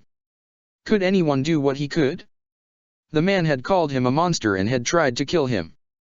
He couldn't blame the man, but in return he didn't allow the man to blame him for retaliating. It was the first time he willingly killed someone by his own accord, and the first time he had used his power purposely. He had seen the man's life flash through his eyes, and he had quickly picked the option he knew would allow him to live. The man had forgotten his son, unfortunately, but that was how life went. And the man didn't even suspect anything when he asked to see the sword the man had.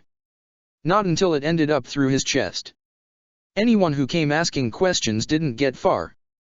From that day on, things changed. He knew what he could do, and he took great satisfaction in using it.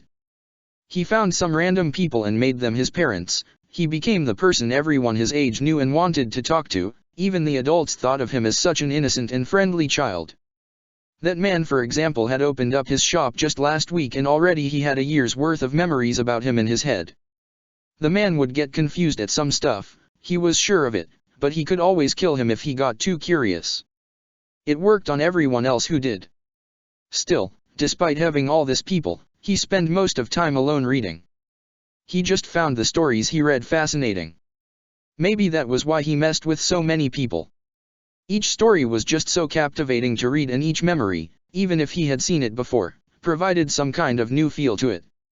For example, the girl nearby had an abusive father. She had died alone and afraid while singing happily as she walked along the path with her friends, a school bell going while a bird cried out, her father patting her proudly on the head. Wait, what? He looked at the girl in confusion, exiting her memories. About 3 seconds had probably passed if that had been anything like his previous glances. What had he just seen? The girl had 2 fathers there and had died alone, yet had been with friends and happy? The links between them didn't seem to make sense. It was like looking at 4 different stories at once that had all been blended together. The girl seemed to see him looking at her before she hid behind the older boy with her. She looked young, maybe 10 or something, with long purple hair held back by a yellow ribbon. The boy with her looked at her and gave her a reassuring smile before walking towards him. He frowned. The boy looked about as old as he was, and his hair was bright orange. He didn't recognize him, and he knew everyone in the town by now. No matter. He just had to look inside and see what he needed. Parents being killed? And by the king's commanders no less. Some of that Night Walker person's first kills. Interesting tale. And some kind of rip in the air. And something magnificent. He tried to get a closer look before the memory abruptly ended. That was no good. He restarted it and tried again, determined to break into it. He still couldn't. So he tried the ones after it. Nothing. The first memory he got back into looked to be maybe a few months ago from this point.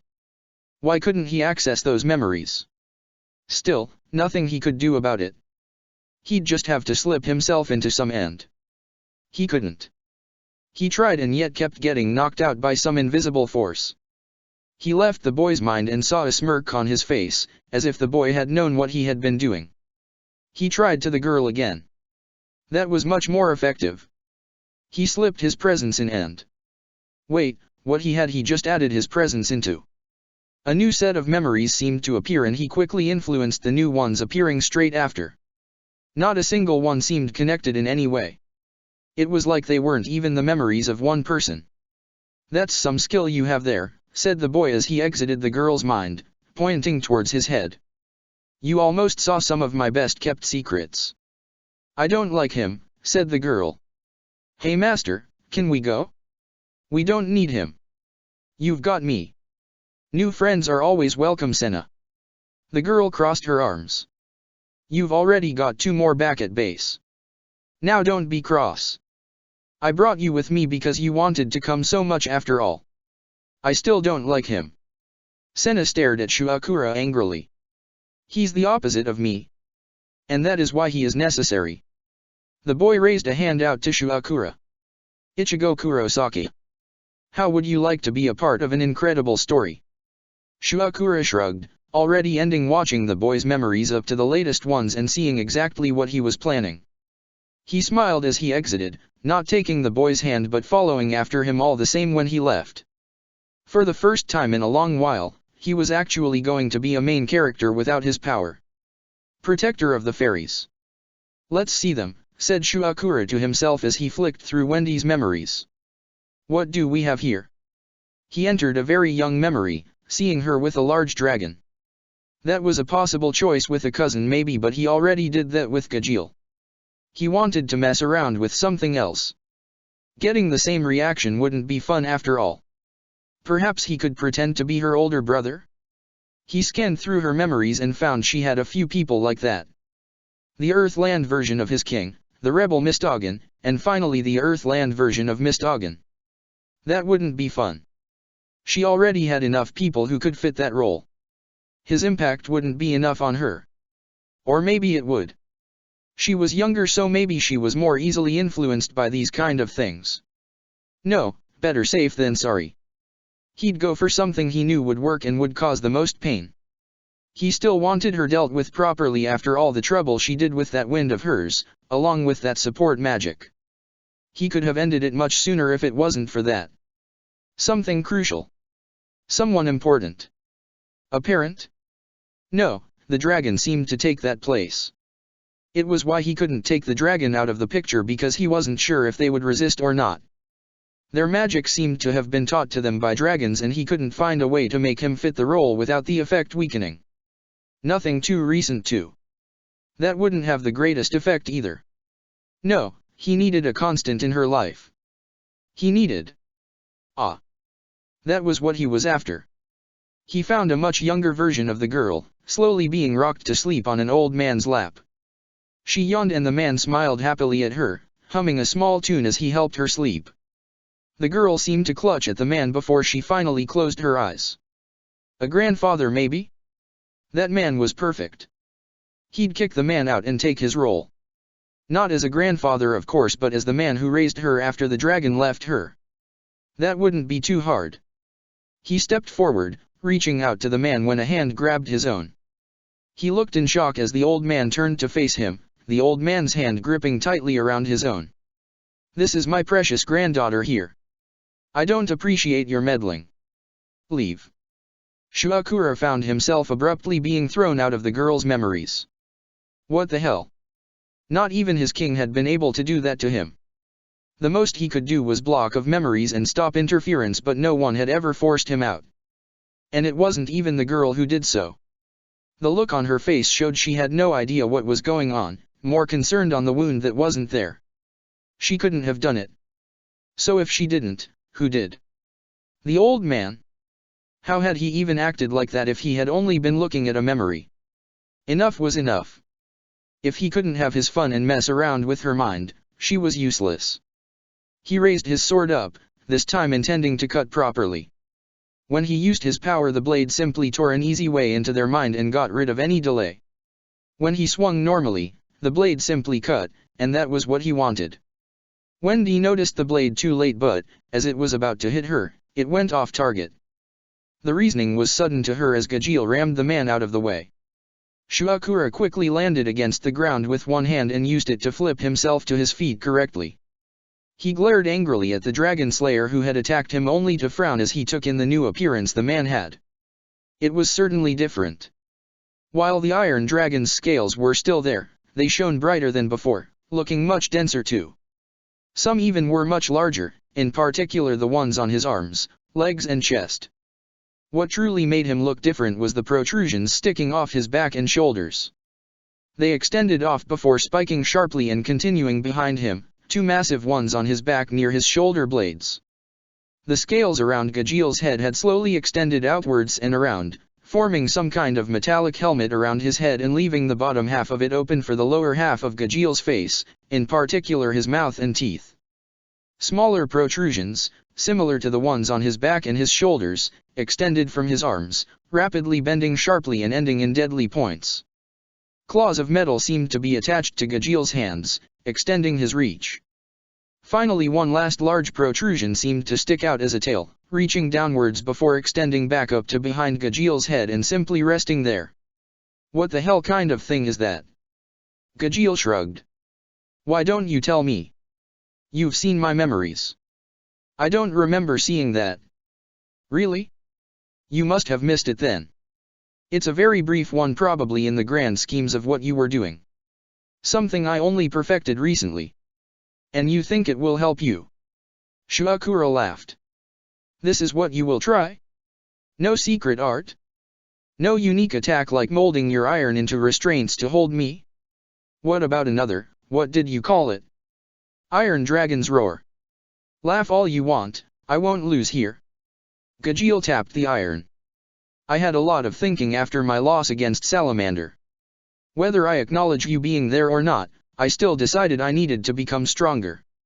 And after seeing that fire drive of his back against Laxus, and again afterwards when I asked about it, I knew my current level wasn't good enough.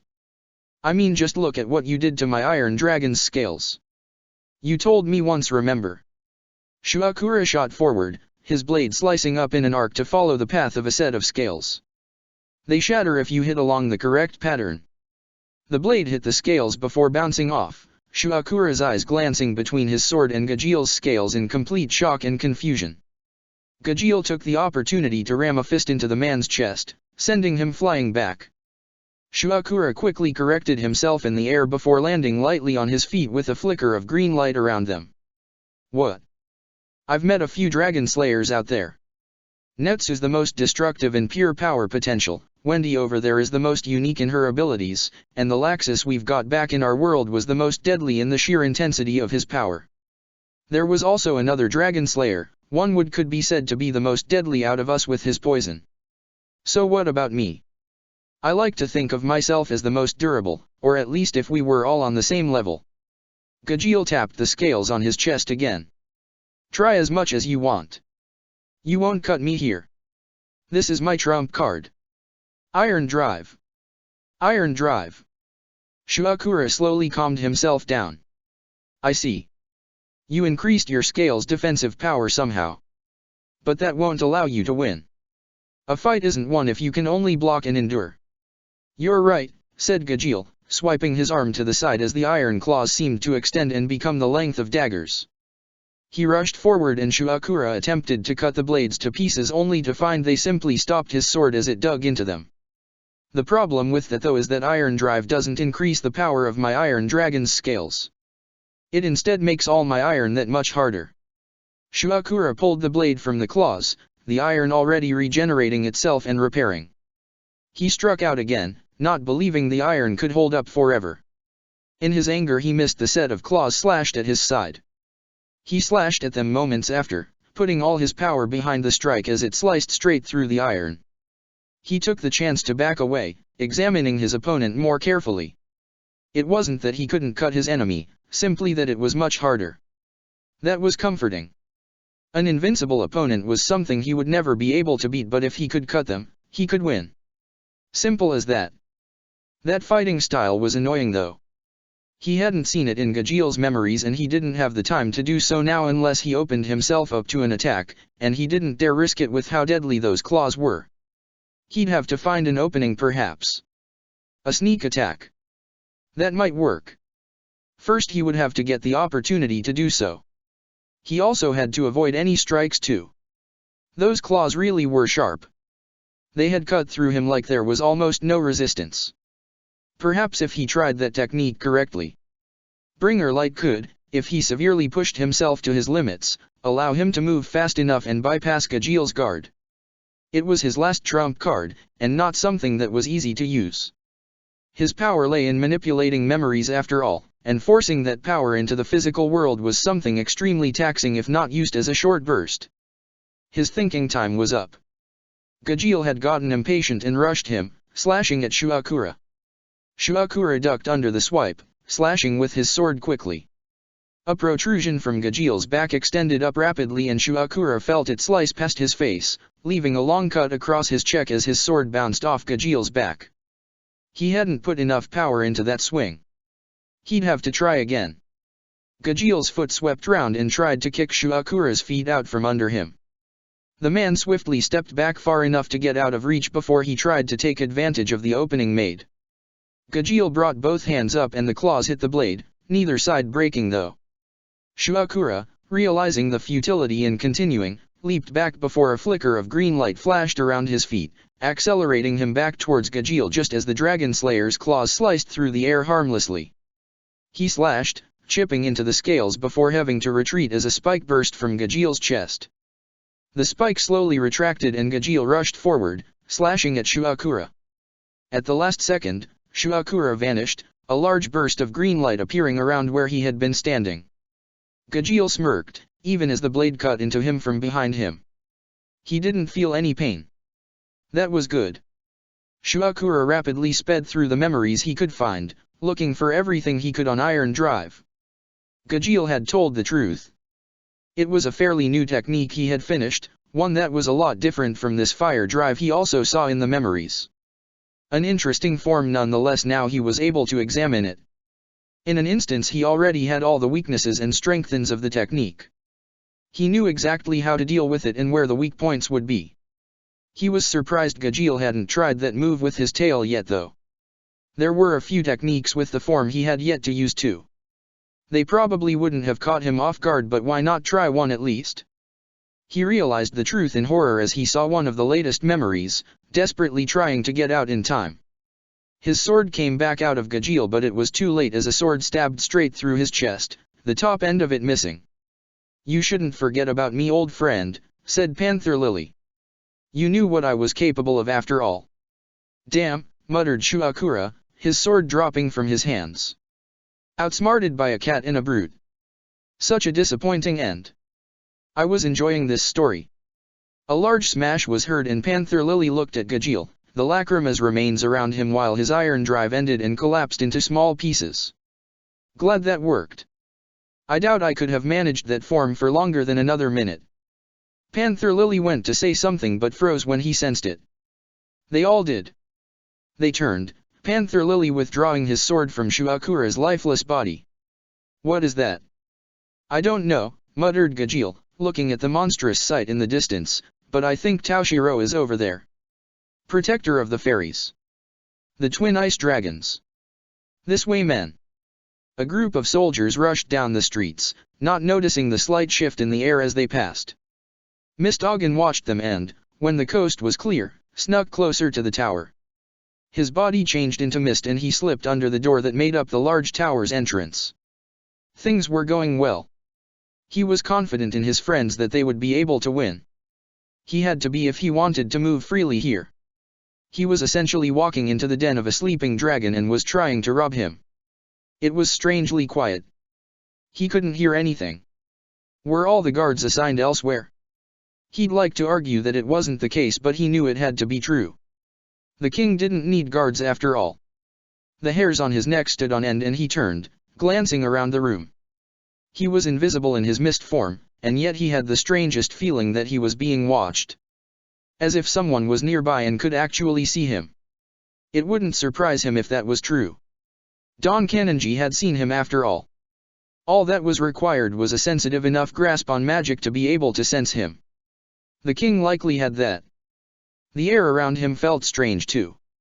It felt rich with magic, and it seemed to act according to someone's will. He could feel the annoyance in the magic when he experimented with other paths, while it was calm and reassuring when he went down the original path. It was like it was guiding him somewhere. He finally reached a crossroads when he got to the upper levels. His destination was higher, but the magic around him was pressuring him to stay on the floor he was on and to keep following it. The question was whether he should listen or not. Nothing good would come from it that he was sure of, but he might not have a choice. It had to be something to do with the king, or if not then one of his remaining knights. A trap most likely.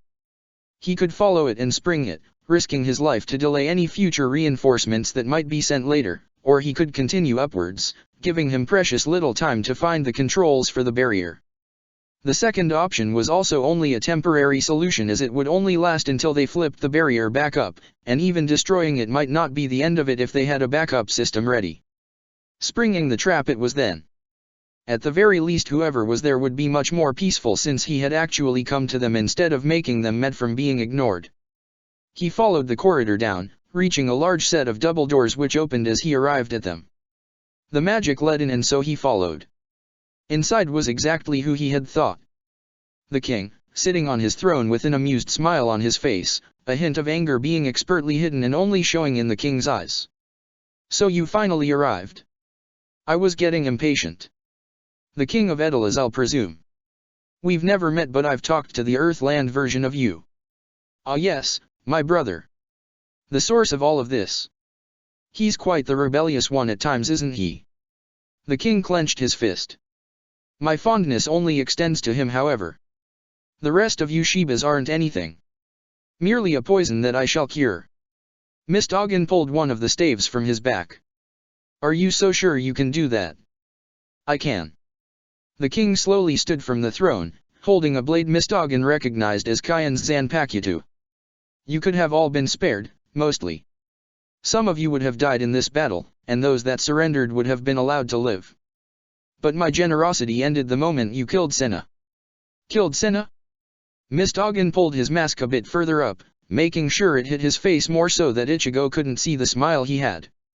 If Senna had been defeated, then it meant the others were okay. And then you actually weakened my barrier. Don lost, something I'm sure he is hating himself over, and Shuakura feels so confused from where I am at. I think he even may lose soon. The king slowly drew the Zanpakuta from its sheath. You lot have infuriated me. I won't show mercy to the likes of you. Mistoggan blinked and he almost missed it, Ichigo shooting forward at sudden speeds. Mistoggan's staff came up and blocked the sword's edge, the magic in it helping to reinforce it against the deadly edge of the Zanpakutu. Ichigo disappeared as quickly as he had appeared, appearing behind Mistoggan with the sword being swung at the cloaked man's head. Mistoggan's hand grabbed one of his other staves in time to bring it up and block the blade again, spinning round as the blade was deflected past him and striking with the other staff. His intent had been to launch a blast of magic at the king to send him flying back. The blast did leave the staff, but the energy did nothing as it hit Ichigo, the king simply smirking as he kicked at him. It hit him in the side and knocked him off guard, making him almost get hit as the Zanpakuta sliced through the air beside him. His body shifted to mist and he quickly moved to go past Ichigo. As he did, however, a hand reached out and grabbed him by, throwing him back the way he had come from. Mistoggan felt the mist form disappearing around him as he returned to normal, looking at the king in shock. He had understood Laxus's ability to harm him in mist form, but that was because the man had an elemental form of his own. This man didn't have that advantage, nor did he had any of the others that mages in Earthland used to combat forms like his. Where was the lacrima Ichigo was using? It had to be somewhere. If he could find it, then he didn't have to worry about this effect. It was obviously some form of amplification, perhaps drawing on the energy around him. How else could he neutralize his abilities so easily? He made hand signs he needed and the ground around the king turned against him, purple energy rising from it and trying to envelope him. Ichigo looked around impassively before waving a hand at the attack, it shattering into pieces without a word. Ichigo didn't wait around, sprinting towards his enemy and flickering between places as Mistoggan tried to hit him. He swung, the blade barely being stopped by Mistoggan's staves before he used his free hand and extended a finger. A burst of blue light shot from it, hitting Mistoggan squarely in the chest and sending him flying back, his staves scattering around him. Mistoggan coughed as he struggled upwards. What had been the attack? He still couldn't see any source of lacrima. Where was it? I've got a rough idea of what you're thinking. Ichigo tapped a hand to his head, pretending he was thinking really hard. How is he doing this all? Where is the source of magic he is drawing on? Surely he can't be able to channel this much magic without a source. Ichigo shook his head and laughed. I swear, so many of you make this mistake. Even my brother did. You assume that, because I'm from Edelas, there is a limit and explanation behind my power. The truth is, I'm simply unnatural. My powers could be said to be a direct effect of Earthland. It is where I learned to control them after all. Ichigo reached out and blue light started to gather around his palm, shaping into an arrow. You want to know where my lacrima is? I guess the best description of it would be that it is all around you. I do not need one because the world is my source, and I am its wielder. That's dash. Impossible? I don't blame you for thinking like that. It isn't something normal people can comprehend. I don't know how I scale against those like me in your world, but I know one thing for certain. You lack the abilities to defeat me. It's a simple fact. Your power comes from lacrima, and I can simply steal that energy if I so wished and use it against you. Ichigo lifted the arrow up, aiming it at Mistogin and prepared to throw it. Time to stop messing around, I think. Let's dash. Before he could finish, the ground beneath him broke as a blast of lightning shot upwards, capturing Ichigo in the blast. Mistogin looked down the large hole in shock as Kyan flew up it, landing on the ground beside it. Ichigo dash. Don't just stand there. Get out of here. What do dash? Hurry up. Kyan glared at him. The anima. Mistogin's eyes grew wide as he realized what Kyan was suggesting. The controls. Above. You know what to do. Mistogin nodded, grabbing his fallen staves. Right. Like I'll let you escape. Ichigo shot out of the smoke from Kyan's Kidu, swing the blade at Mistogin. Kyan intercepted him just as quickly, a hand grabbed Ichigo's arm and twisting as he pulled. Ichigo fought back but Kyan took advantage of the distraction, his hand falling down to the Zanpakuto in Ichigo's hands. Look at you, Zanjutsu. How can you stand to be fooled by this impostor for so long? The blade's weight dramatically increased in Ichigo's hand, the magic in the blade telling him everything he needed to know. The Zanpakuto was angry. Very angry. And it was all directed at him. He felt the sword getting hotter in his hand and he was forced to release it, the blade falling down completely into Kyan's hands. His objective achieved, Kyan shot back, guarding Mistogin as he ran from the room before giving his full attention to his brother. He swung the sword to his side, the form changing to his Shikai.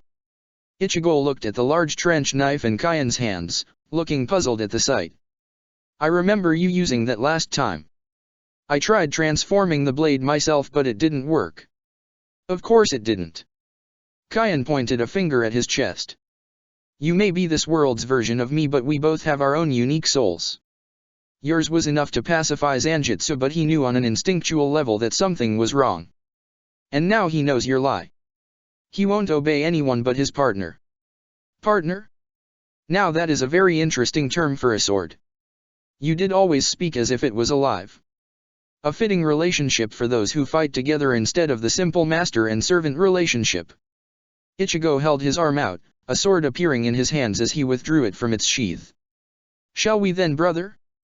You broke out of my cell so you must have learned what I was trying to teach you. Show me the power that I could have achieved if I had been born in Earthland. With pleasure. Mistogin let out a sigh of relief as he shot up the stairs, his mist form allowing him to move much faster and through narrower gaps. He didn't want to be there when those two started fighting. He had underestimated the king greatly, and the king had been right too. He wasn't suited to fighting him. He arrived at what he assumed to be the lab easily enough. The entire top floor seemed to be one large room, converted into many different sections through simply experiments. Some sides had human-sized containers, filled with a pink liquid of some kind. Other areas simply had boards with hundreds of calculations, a few he understood at a simple glance while others that seemed to not make any sense individually. He recognized where Anima's controls were, however. Just seeing the calculations and equations involved was enough to confirm it. All he had to do was find the controls to trigger it and they would have technically won. He was still cautious from his brief fight previously, however, and it was how he managed to avoid the large desk that came flying out of nowhere when he reappeared. He spun round to the source to see two girls waiting for him, one of them looking very annoyed that he had avoided the table. Ah. You two. Us, said Ririka in an annoyed voice. You've got some nerve stepping into our lab. Indeed, Nozomi added, a large weapon appearing in her hands. Intruders must pay.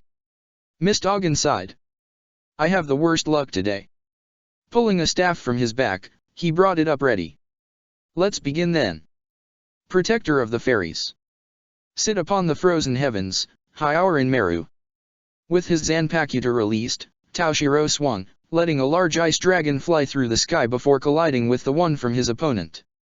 Sujiro jumped from the end of his dragon and ran along Taoshiro, getting closer to the Shinigami standing in the sky.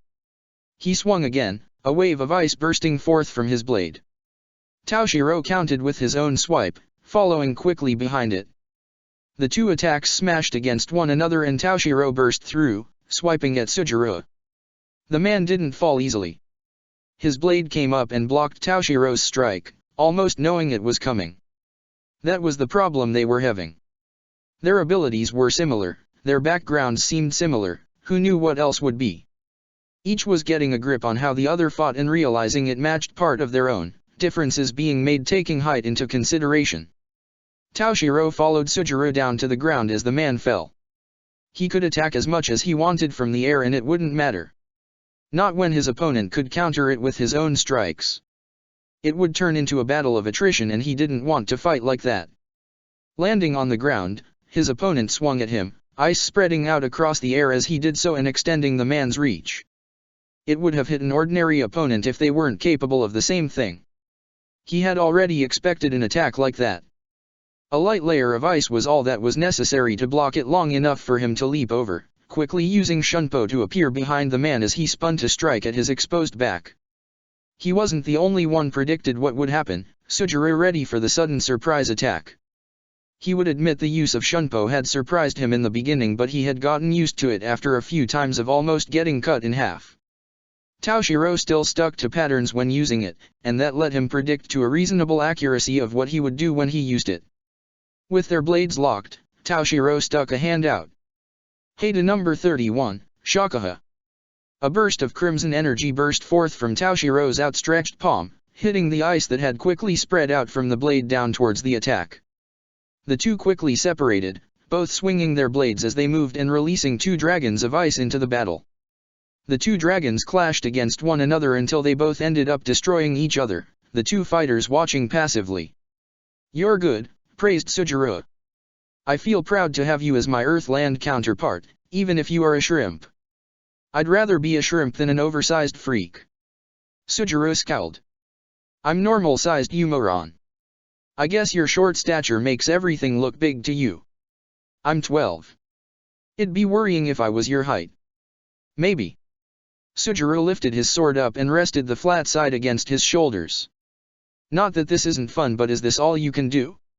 Else I'm going to get bored and end this soon." Toshiro stared at the man. "In case you haven't noticed, we're fairly evenly matched in terms of sword skills and ice abilities. But that is not all we both have." Sujiro smirked triumphantly as he saw Toshiro flinch. What was that just then? That wasn't ice. It was more like fire. Kidu. All Shinigami should be able to use them. Interesting. Sujiro took a step forward, bringing his sword back up ready. "Show me some more then. I want to know if you can truly push me enough to my deathbed. If not, then you won't be able to beat me as I am now." Toshiro frowned. "Beat you as you are now? Don't you mean dash?" "No, I don't.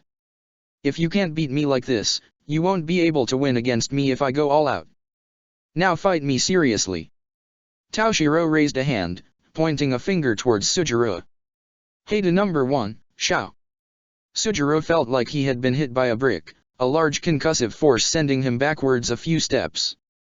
The distraction knocked him off guard and was all that Toshiro needed to get in closer, swiping upwards. Sujiro recovered much faster than Toshiro had anticipated, the strike meant to be a fatal one instead merely skimming across part of his chest as Sujiro moved back. Small trails of blood began to trail down from the wound, but it was a slow process, showing he simply hadn't cut deep enough. Sujiro stabbed forward, Toshiro jumping over the blade as it stabbed into the ground beneath him. As he came to land, however, ice spread from the tip of the blade, turning the ground to ice as he landed. Even with how used to ice that he was, he still couldn't stop himself from stumbling as he quickly focused magic into his feet to grip the ground more tightly. The resulting outcome was that he had to focus on that for a moment, Sujiro not afraid to strike in that crucial moment. Toshiro cried out a bit in pain as the blade cut along his arm, making him quickly fall back with a burst of shunpo.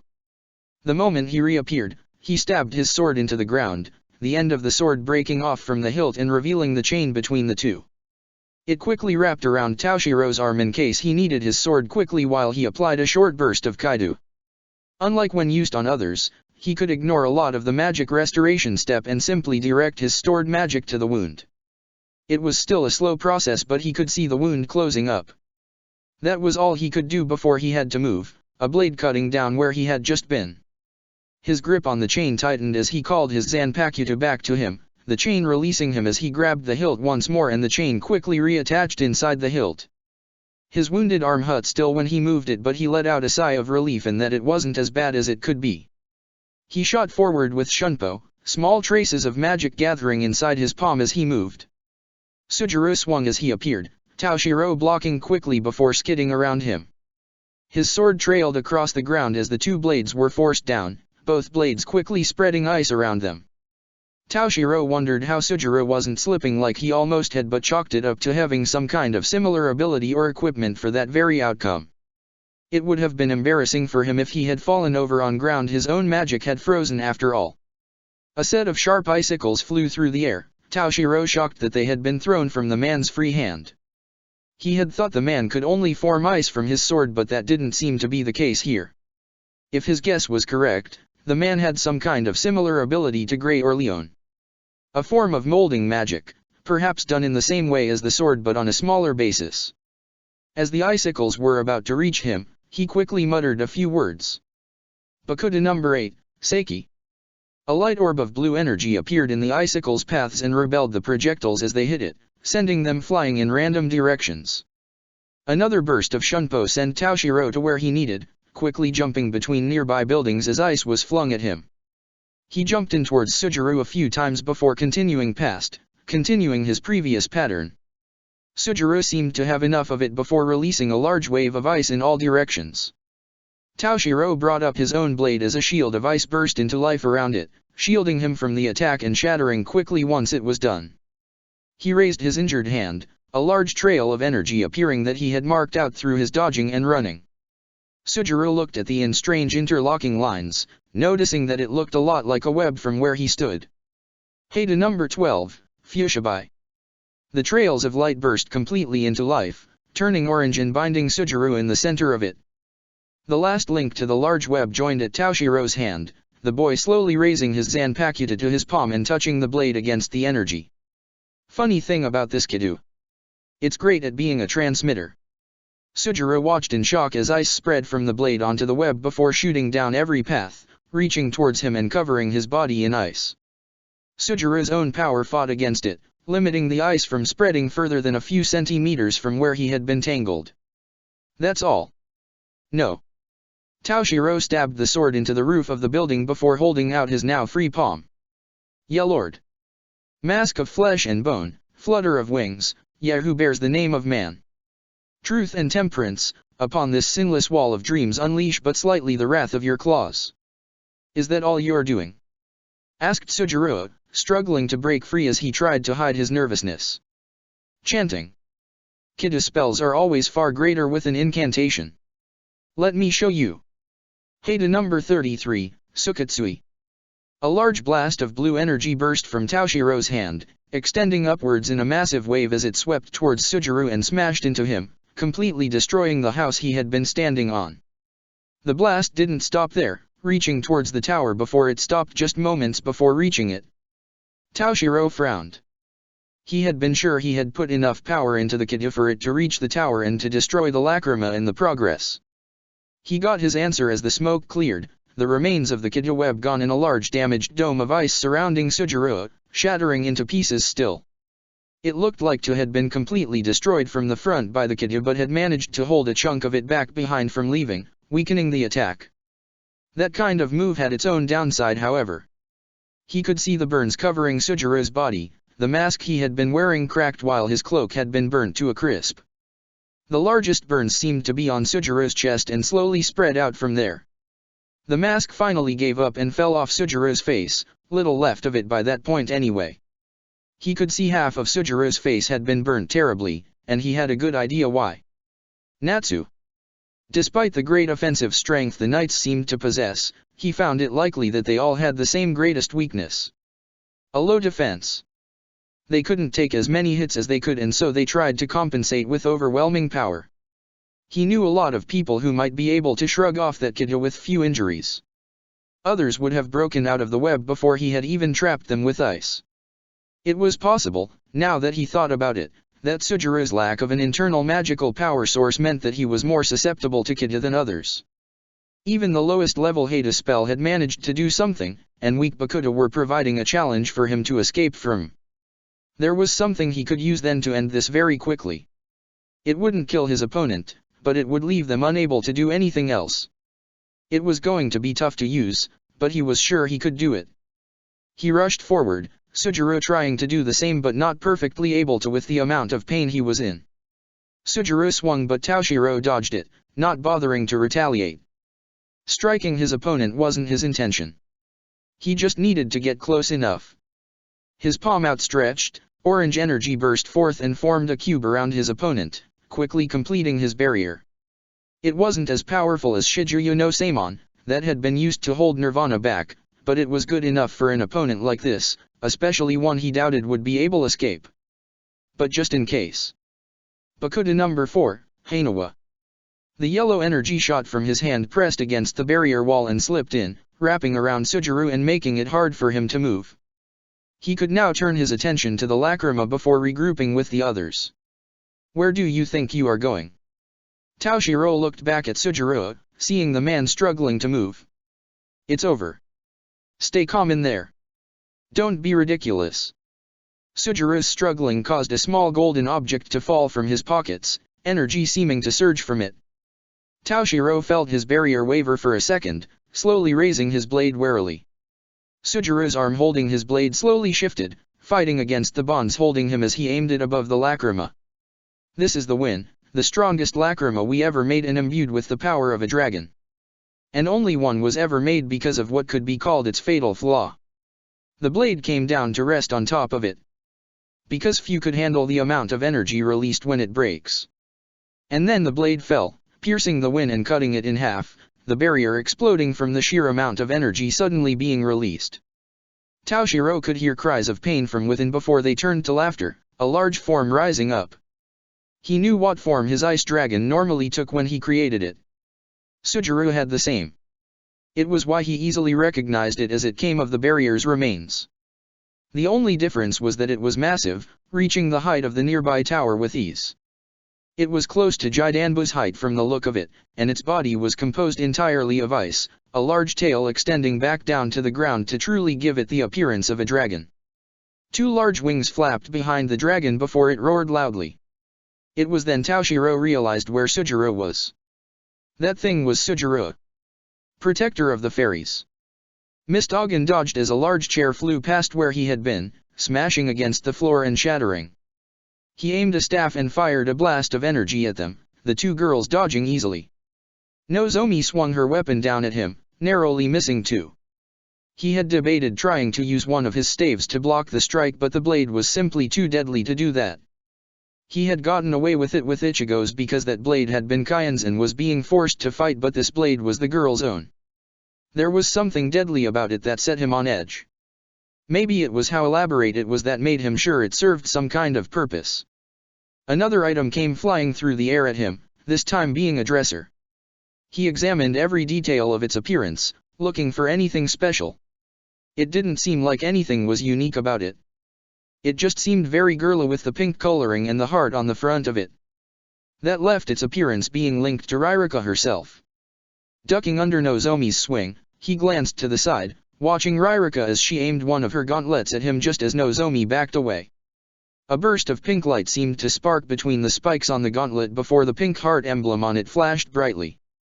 His gaze was good enough to see a tiny bed appeared as it was launched from the light, firing towards him. As the bed flew through the air, it rapidly increased in size till it returned to what it must have been normally. He jumped and used the bed as a platform as he leaped at her, slashing a staff down her as magic glowed around the end of it. Ririka used one of her gauntlets to block the strike before she smirked triumphantly. Fell for it. A sudden blast shot from her other gauntlet, a tiny pink heart appearing and pressing against his chest. Ririka pulled back from him and summoned up a tiny stuffed animal. I permit you. Mist Ogden felt his world spin as he was broken into energy and dragged straight inside the stuffed toy. His eyes opened inside the doll and he saw Ririka looking down at him with stars in her eyes. I forgot how cute this toy is, she squealed before clutching the toy close to her chest as she hugged the life out of it. Mist Ogden struggled to breathe as she held him tighter, Nozomi sighing in the background. You do realize he is now in there? Ryrika froze before she threw the stuffed toy to the side. Ew, I forgot. Why did I have to use that toy? It was so cute. You think all your toys are cute? Well, they are. They're adorable. Mr. Ogden struggled to his tiny feet, looking down at himself. He seemed to have been stuffed into a rabbit toy, or maybe it was a devil. The tail hinted at that, but the rest of the toy looked like a rabbit. A rabbit devil? Why was he even spending so much time debating this fact? The situation was bad, however, and he used the distraction the girls had created through talking to hide. He lacked any physical strength that he had before, and his staves had been discarded on the floor where he had been originally transformed from. What that Ryrika said? I permit you? He had seen her ability before when she took the others.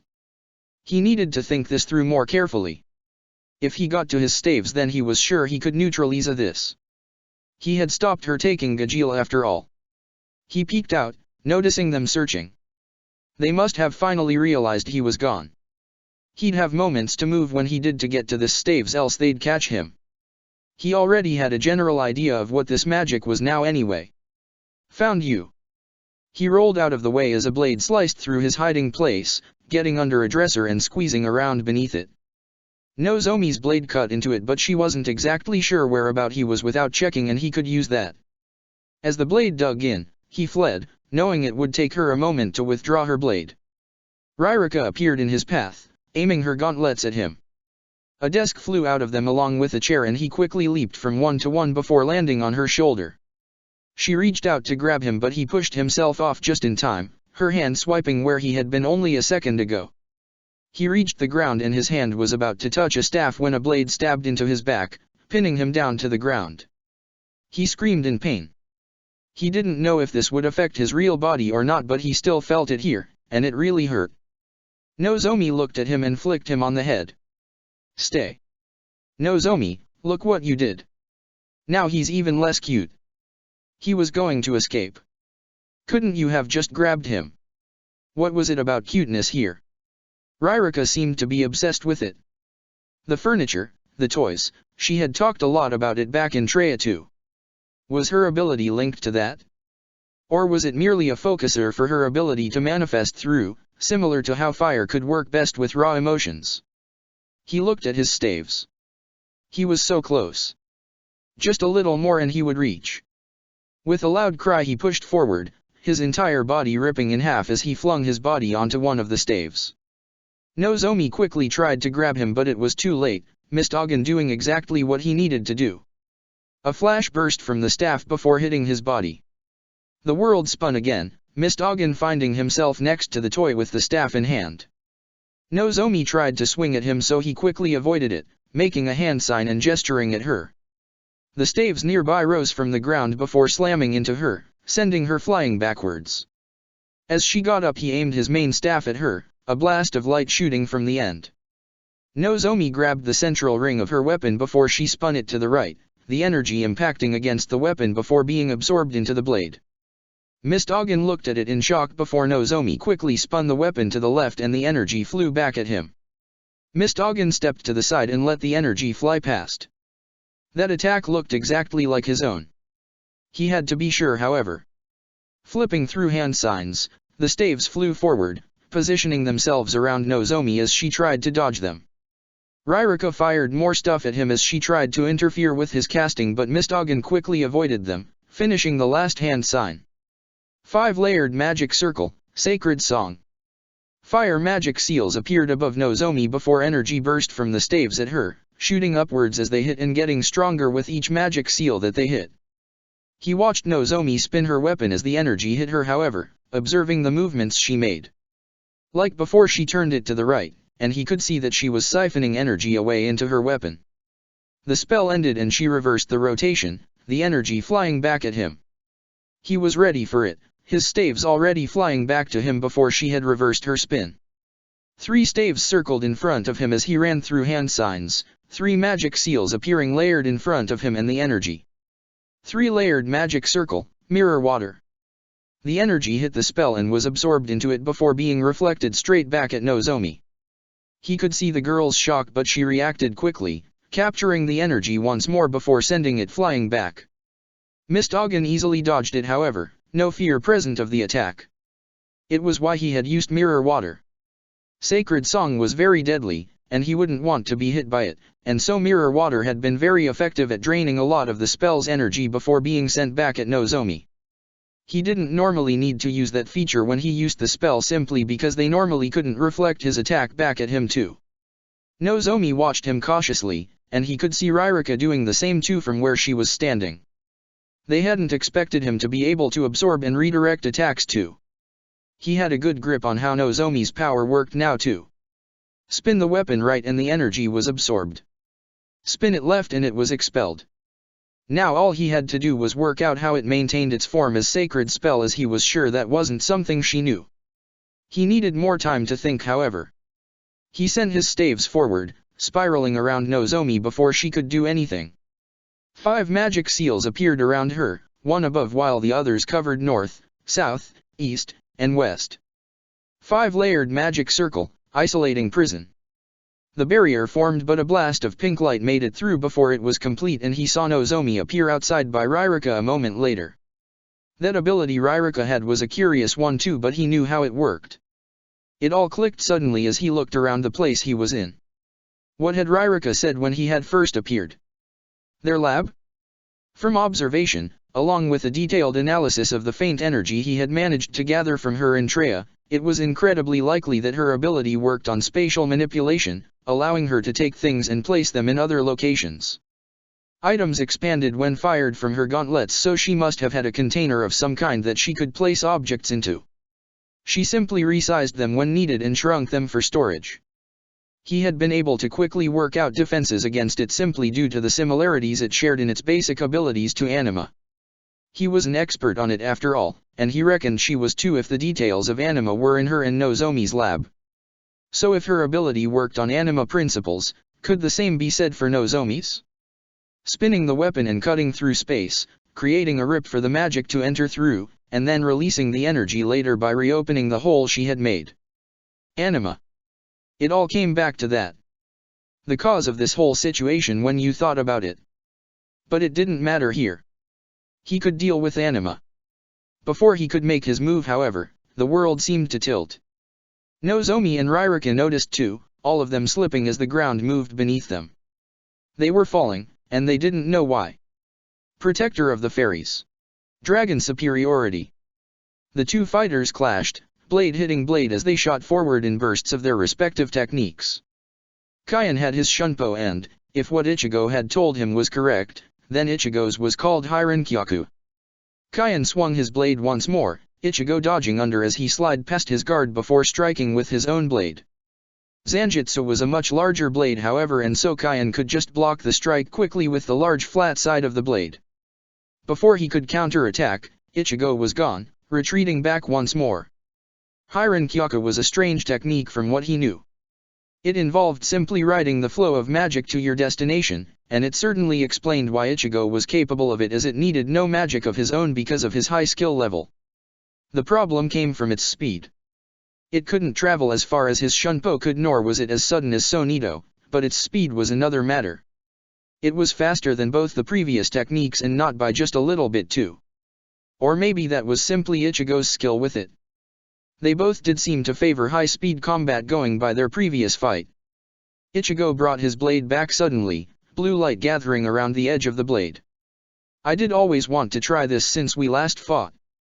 Getsuga Tenshou.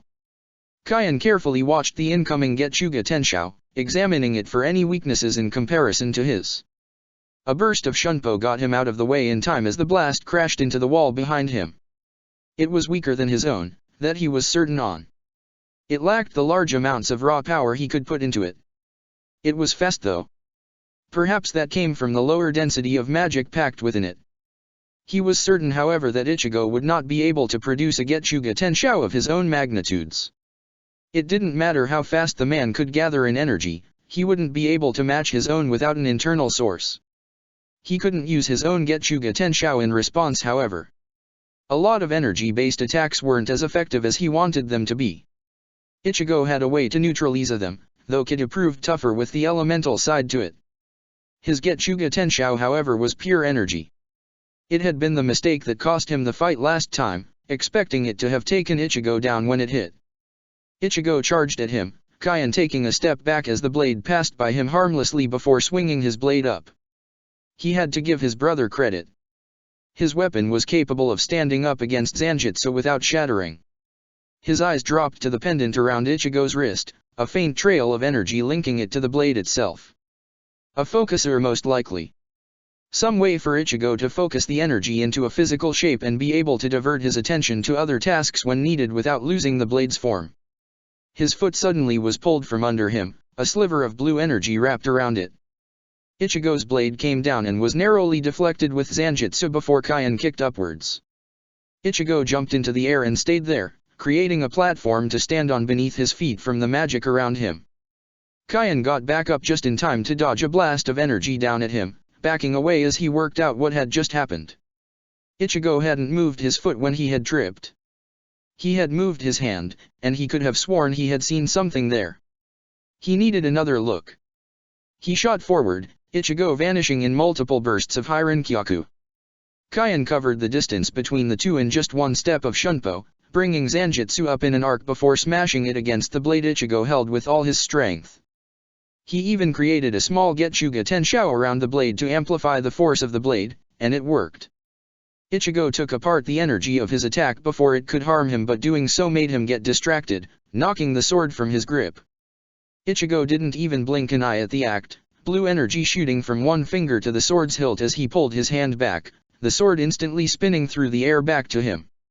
Kyan narrowly dodged the blade as Ichigo stuck his hand back out and grabbed the spinning blade, immediately turning it towards Kyan and slashing at him. Kyan blocked, taking note of the vanishing energy. It wasn't very wide, as thick as string or maybe thinner than even that. Ransutenge. Kyan looked at Ichigo in confusion, causing the king to sigh in annoyance. Don't you remember me telling you about it? I don't remember seeing it, so I probably don't remember what it was. Ichigo raised a hand, faint blue lines of energy appearing around his fingers. Think of it as threads or string or rope, completely comprised on magic.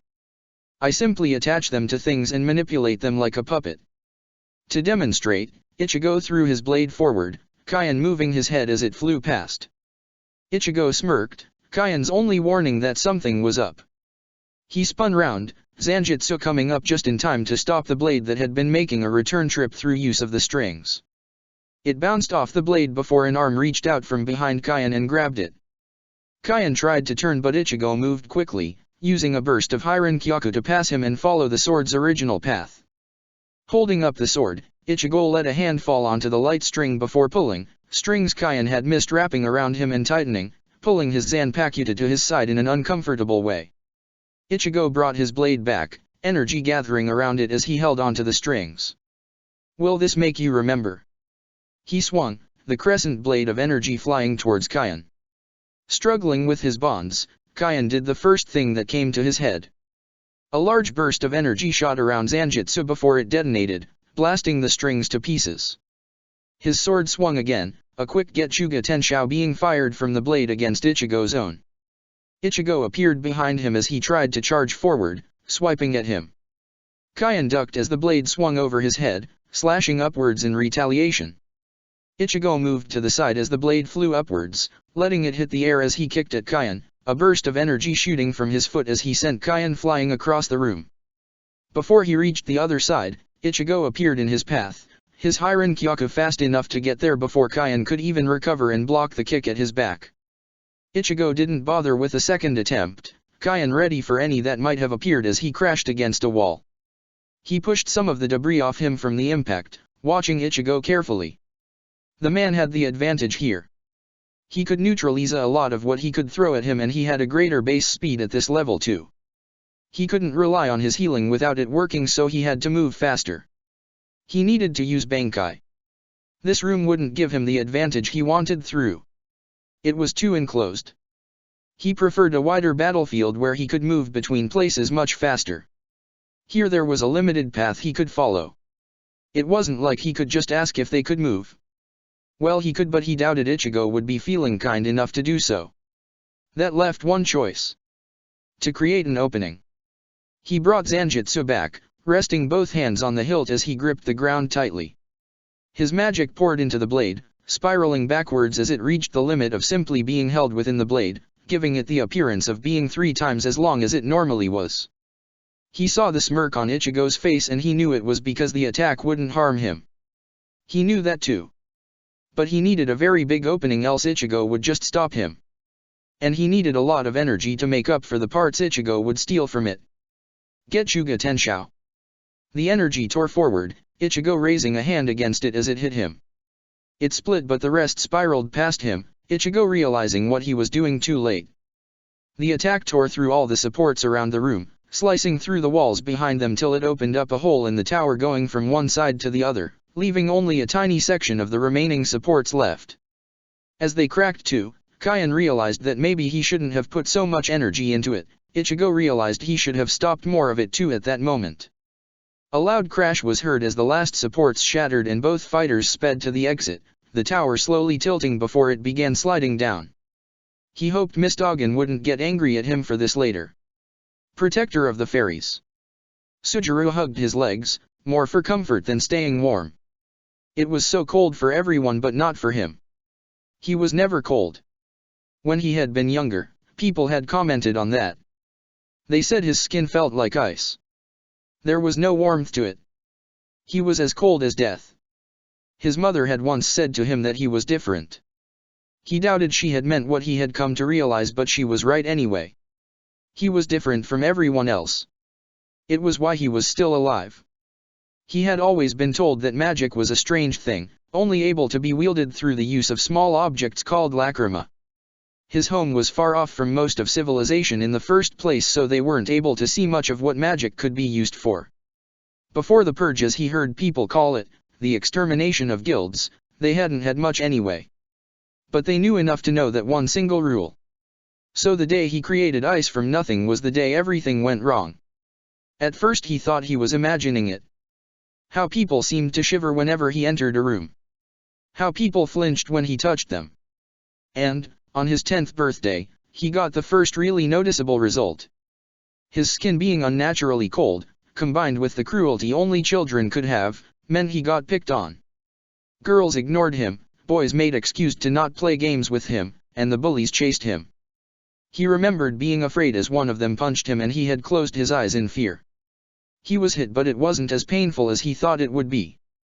He heard a cry of pain from the bully before he had opened his eyes, seeing shards of ice stabbed into the boy's fist. The bullies didn't stay long, running off in fear. He had seen why afterwards. The place where he had been about to be hit had a covering of ice over it. It had been cool to him. He hadn't made the connection with it being magic at that point, but he hadn't cared. He experimented with it, seeing what he could do.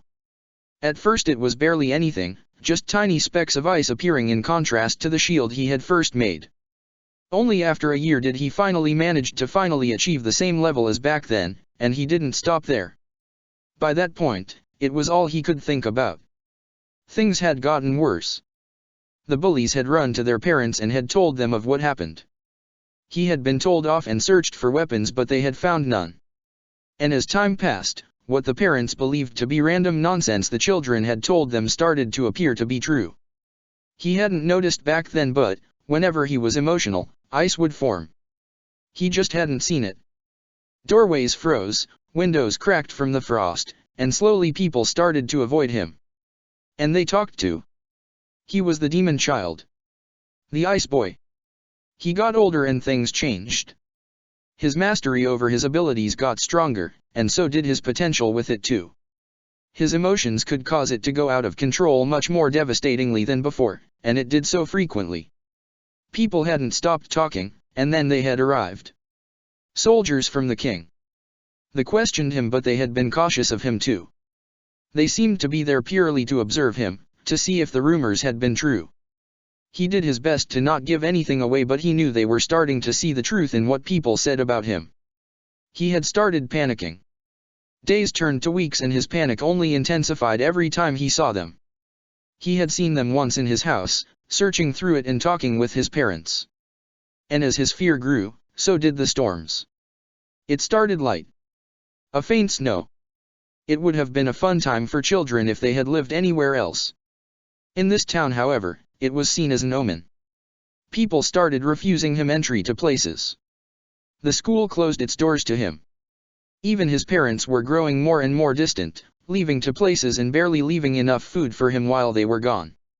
The faint snow didn't stop, only intensifying. It would hail, intense storms slowly growing till every day was like a blizzard. And he wasn't the only one who panicked. So did the residents of the town. They blamed him, and it was his fault. He couldn't control it properly, though he'd argue that it was hard. Teenagers' emotions could change rapidly at times, and a dangerous power didn't make a good combination at that age. The first warning had been the heat. The wood of his home burning in the dead of night. He had woken up terrified, screaming for help. His parents were gone, their possessions missing as he ran through hallways. Doors were boarded up and he had no way out through them. So he had jumped through a window in an effort to escape the heat. He had landed on the snow before he heard the shouts. People ran towards him, makeshift weapons and tools raised. Soldiers seemed to be rushing towards him too, their purpose different. He had seen it there. They wanted him alive but they didn't care for him. Only whatever it was he could do. Something had snapped that day. As the mob had charged at him, he lashed out in fear, ice flying in all directions. It went wild, changing into sharp spears and stabbing through anyone who got close. It didn't stop there, spreading out to all the others nearby and attacking them too. That was all he had remembered from them before he had passed out from exhaustion. He had come to on that same snowy field. The only difference was that it had been stained with blood-red ice. His home had been destroyed, whatever remains that had survived stabbed through with ice. That had only been 3 months ago. He stayed by his old home half the time. There was no need to seek shelter when all that was present was the snow and the cold. It couldn't harm him. If he needed food he went and got it from the town, but that was reaching its limit. He probably wouldn't live past the month at this rate if he didn't find somewhere else to go. He hadn't seen a soul since. He would have to get food from the houses soon enough with the supplies in the stores and camps dwindling, but he hadn't been brave enough to enter them. He could ignore the area where the bodies were around his old home. Inside the houses would be another matter. If people hadn't left then he believed the cold would have killed them.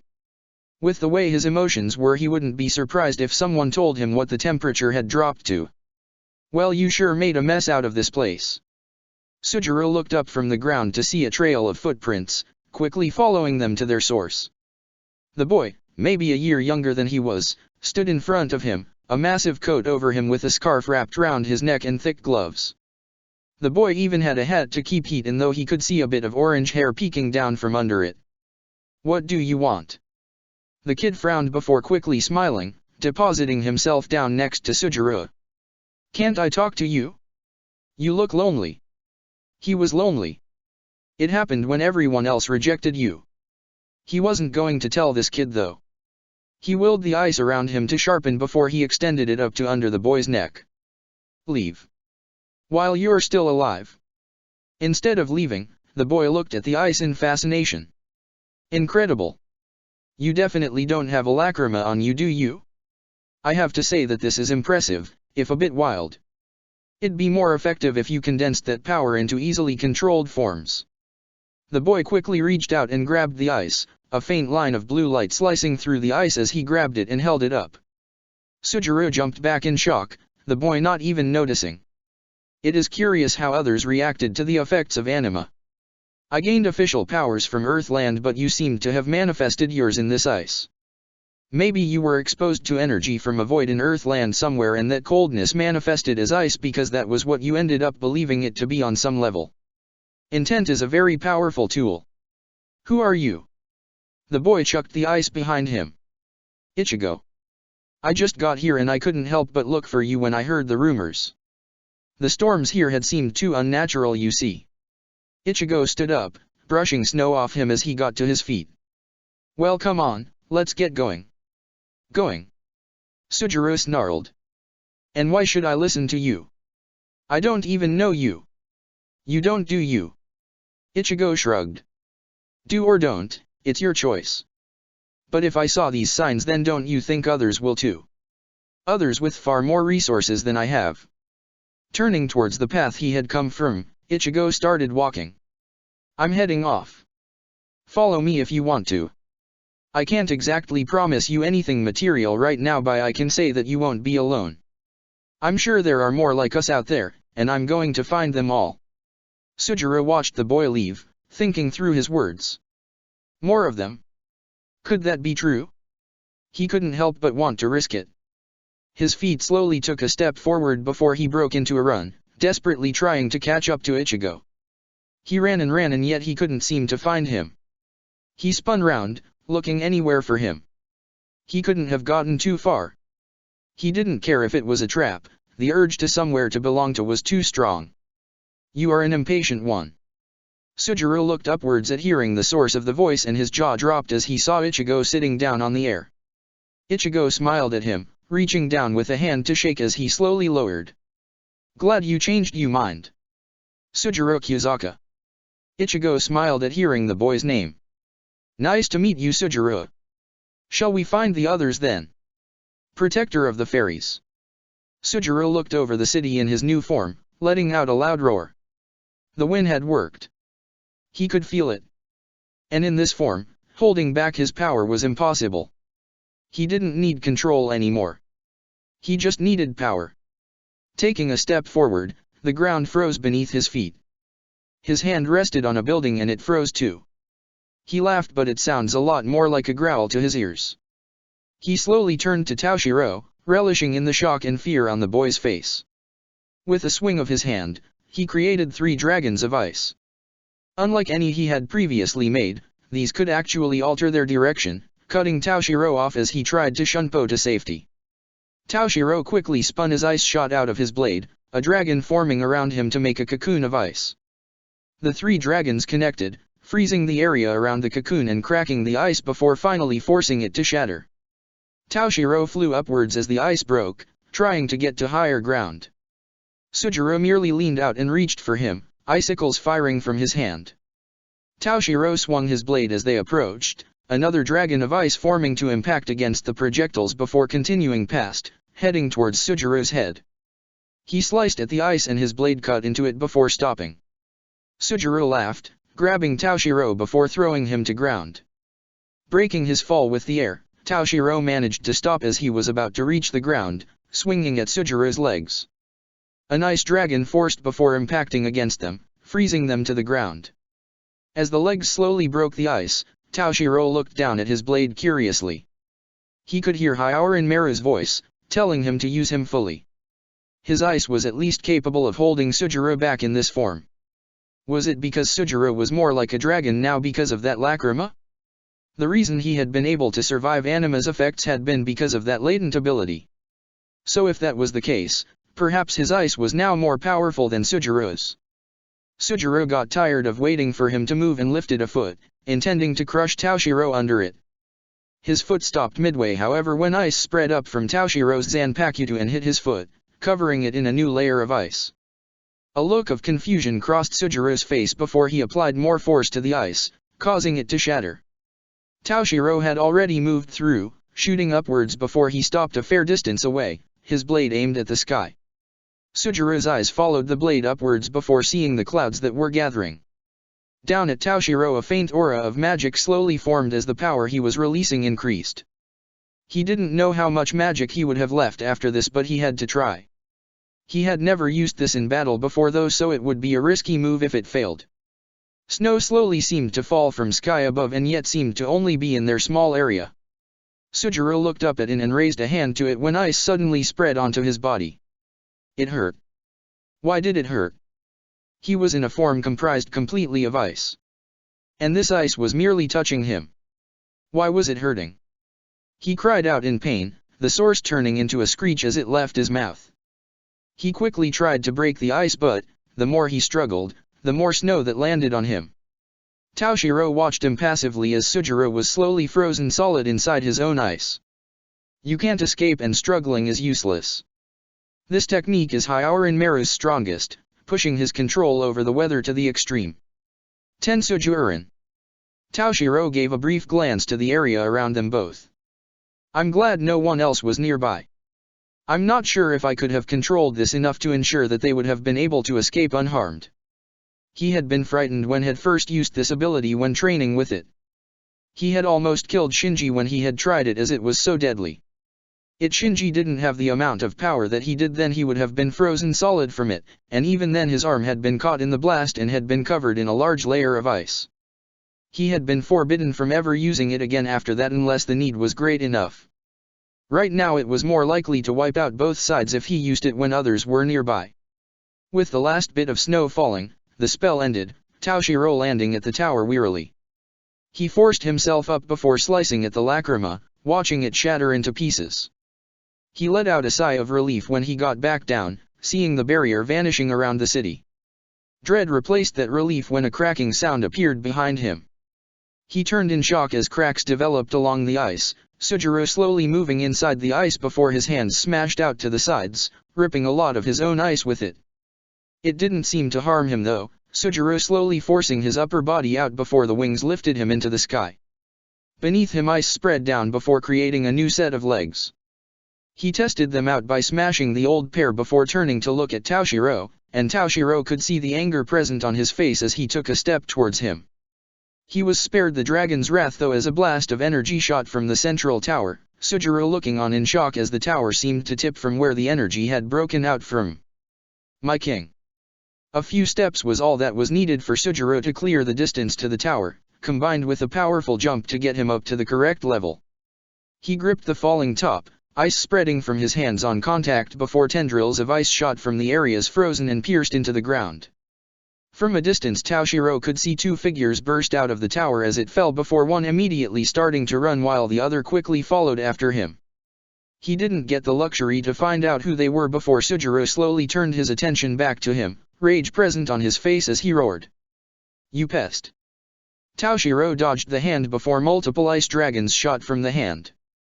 A burst of shunpo dodged most of them but it fell short part way and one of the dragons hit him, slamming him against a wall and freezing him to it. He tried to quickly break free before the other dragons converged on him, strengthening the ice holding him. A large head lowered to his level before smirking arrogantly. Well. Look who's frozen now. Toshiro struggled against his bonds, even as Sujiro reached forward. He needed to do something. Anything. He reached towards his magic and pulled as much as he had left up, desperate to do something. Anything. An odd feeling resonating in his chest. He could feel Hyorin Meru guiding him but it was different than normal. When they spoke it had always been that of a Shinigami and a Zanpakuto. But this was more like he was being guided kindly, like a child being taught by its parent. Breathe in, let your magic guide your actions as you draw it to the surface. Toshiro did as Hyorin Meru said, breathing in as Sujiro got closer. With Hyorin Meru's help the energy all seemed to gather upwards towards his throat. He could feel energy ready to burst from the back of it, Hyorin Meru giving his encouragement. This is the technique a dragon uses to obliterate their opponent. A technique to show off our strength. Our roar. We're strange ones my master. We aren't just Shinigami and Zanpakuto. Toshiro could only nod. Hyorin Meru was right. Mayuri's experiments back then would finally do some good. He wasn't just a Shinigami. He was a dragon slayer, and this person in front of him was packed full of dragon magic. Ice Dragon's roar. All his remaining magic poured forth in the best roar he could do, smashing through Sujiro's palm and into half of his face, ripping it off like it wasn't even there. As the roar ended, Toshiro slackened against the ice, barely having the strength to stand. He felt exhausted simply from doing that breath attack. How could people like Natsu and Gajeel do these all the time so easily? Maybe Wendy would have a better idea as she was his age. His hopes of winning crumbled however when Sujiro slowly moved. The hand shot forward but before it reached Toshiro, it did something neither of them expected. It shattered. Ah, said Sujiro, noticing his wounds hadn't healed too. It seems time is up. That was much shorter than I had hoped. Time's up? What do you mean? Sujiro's body slowly started breaking apart. It means you win. This form can't be maintained anymore. And I can't fight you once this ends. This is my death. Your death. Toshiro looked at him in pure shock. What? Why? Isn't the transformation just wearing off? Sujiro laughed, only half of his body and his head left now. It never was meant to. The curse of using this power is to sacrifice the user's physical form. I wish I hadn't fought you. I could have beaten anyone else with this power, but I had to get the worst luck out in my opponent. The last part of the body broke, leaving the head to crash against the ground. I'm glad to see my other self isn't as alone as I was. It actually makes me feel warm. Sujiro laughed again. I think being with all my friends helped with that as well. Why? Why would you use something like that if it was going to kill you afterwards? What is the point of winning if death follows? Point? To many, none. To those willing to cast their life aside for the sake of victory, everything. That gatekeeper was willing to do the same. Sujiro smiled. This was fun while it lasted, I suppose. These past few years truly were worth having all the others. With those last words, Sujiro shattered into pieces, specks of light floating up to the sky before vanishing. Toshiro could only watch before he struggled with his bonds, weakened with their caster's death. Even if he didn't have much magic left, he might still be able to help somewhere. And he still needed to check on the others. If they had someone like Sujiro fighting them, he feared for their lives. Protector of the Fairies. Kyokaka watched as the barrier vanished, letting out a loud cheer that many of the soldiers copied. Move forward. Break through the gates. A loud cry broke through the squads as they pushed the soldiers back, forcing their way into the city. They had managed to do the hard part. The barrier was down and they had made it inside. That meant the others had succeeded and won. She looked in shock though as the tower started to fall before the massive ice creature that had been frozen broke out and rushed to it, catching it, and freezing it to the ground. She didn't want to fight something like that, and she could see the people around her didn't want to either. It was a monster. Luckily they didn't need to. The monster broke apart all by itself, disappearing till there was nothing left.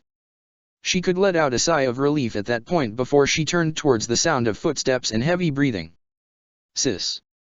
Genju took a large breath, showing how far he must have run from. They've got defenses set further up the city. I couldn't find anything else beyond them, so I doubt they have many defenses beyond that. This is all of it. Kyokaka frowned before it all seemed to make sense. I don't think I'm surprised anymore. No wonder we were able to act for so long. The military force must never have been very large. In the time of Faust it was mighty because they had magic, and now it was mighty because of the 6 knights and the king. The rest are just grunts. They're still grunts with a lot of annoying firepower. Kyokaka looked up to the skies. Don't worry, they should be almost here. Genju smiled before turning and preparing to run back. I'll hold everyone back then until they arrive. Direct them towards the areas in the lower district's streets. Those are the bottlenecks right now. Kyokaka waved a hand at him to show she was listening before he ran off. She kept her eyes upwards until they finally appeared. Massive beasts with large horns and a pair of wings, flying through the sky towards the royal city. One of them left the group before flying down at her, stopping by her side as the rider of the beast dismounted. Lisina quickly curtsied before Kyokaku, holding out the reins for her. The Legion Corps are here, Miss Kyokaku. Sorry for the delay. You had to wait till the barrier came down anyway, said Kyokaku, jumping onto the back of the Legion and holding her cannon by her side. Lisina jumped back on board the creature, flying up to join the rest of the group. Kyokaku could see the girl's nervousness. What's the matter? Lisina turned her head slightly, a small smile on her face to try and appear happy. Natsu. He's okay, right? The barrier came down after all. Ah. That was why. The girl was afraid for her boyfriend, or at least who she assumed must have been from the happiness she seemed to radiate around him. She gave the girl a reassuring smile before pointing her cannon at the city. Of course he is. Didn't you once say about how he was so stubborn at times? Trust me, stubborn people don't die. They are simply too stubborn to even do that. Lisina smiled properly this time, a small laugh escaping before she could stop it. That's true. Good. Kyokaku aimed the cannon downwards, seeing other riders on legions doing the same and pulling the trigger after she fired first. Well, let's go meet up with everyone. We've got a king to overthrow. Protector of the Fairies. Check the description for the links to the author.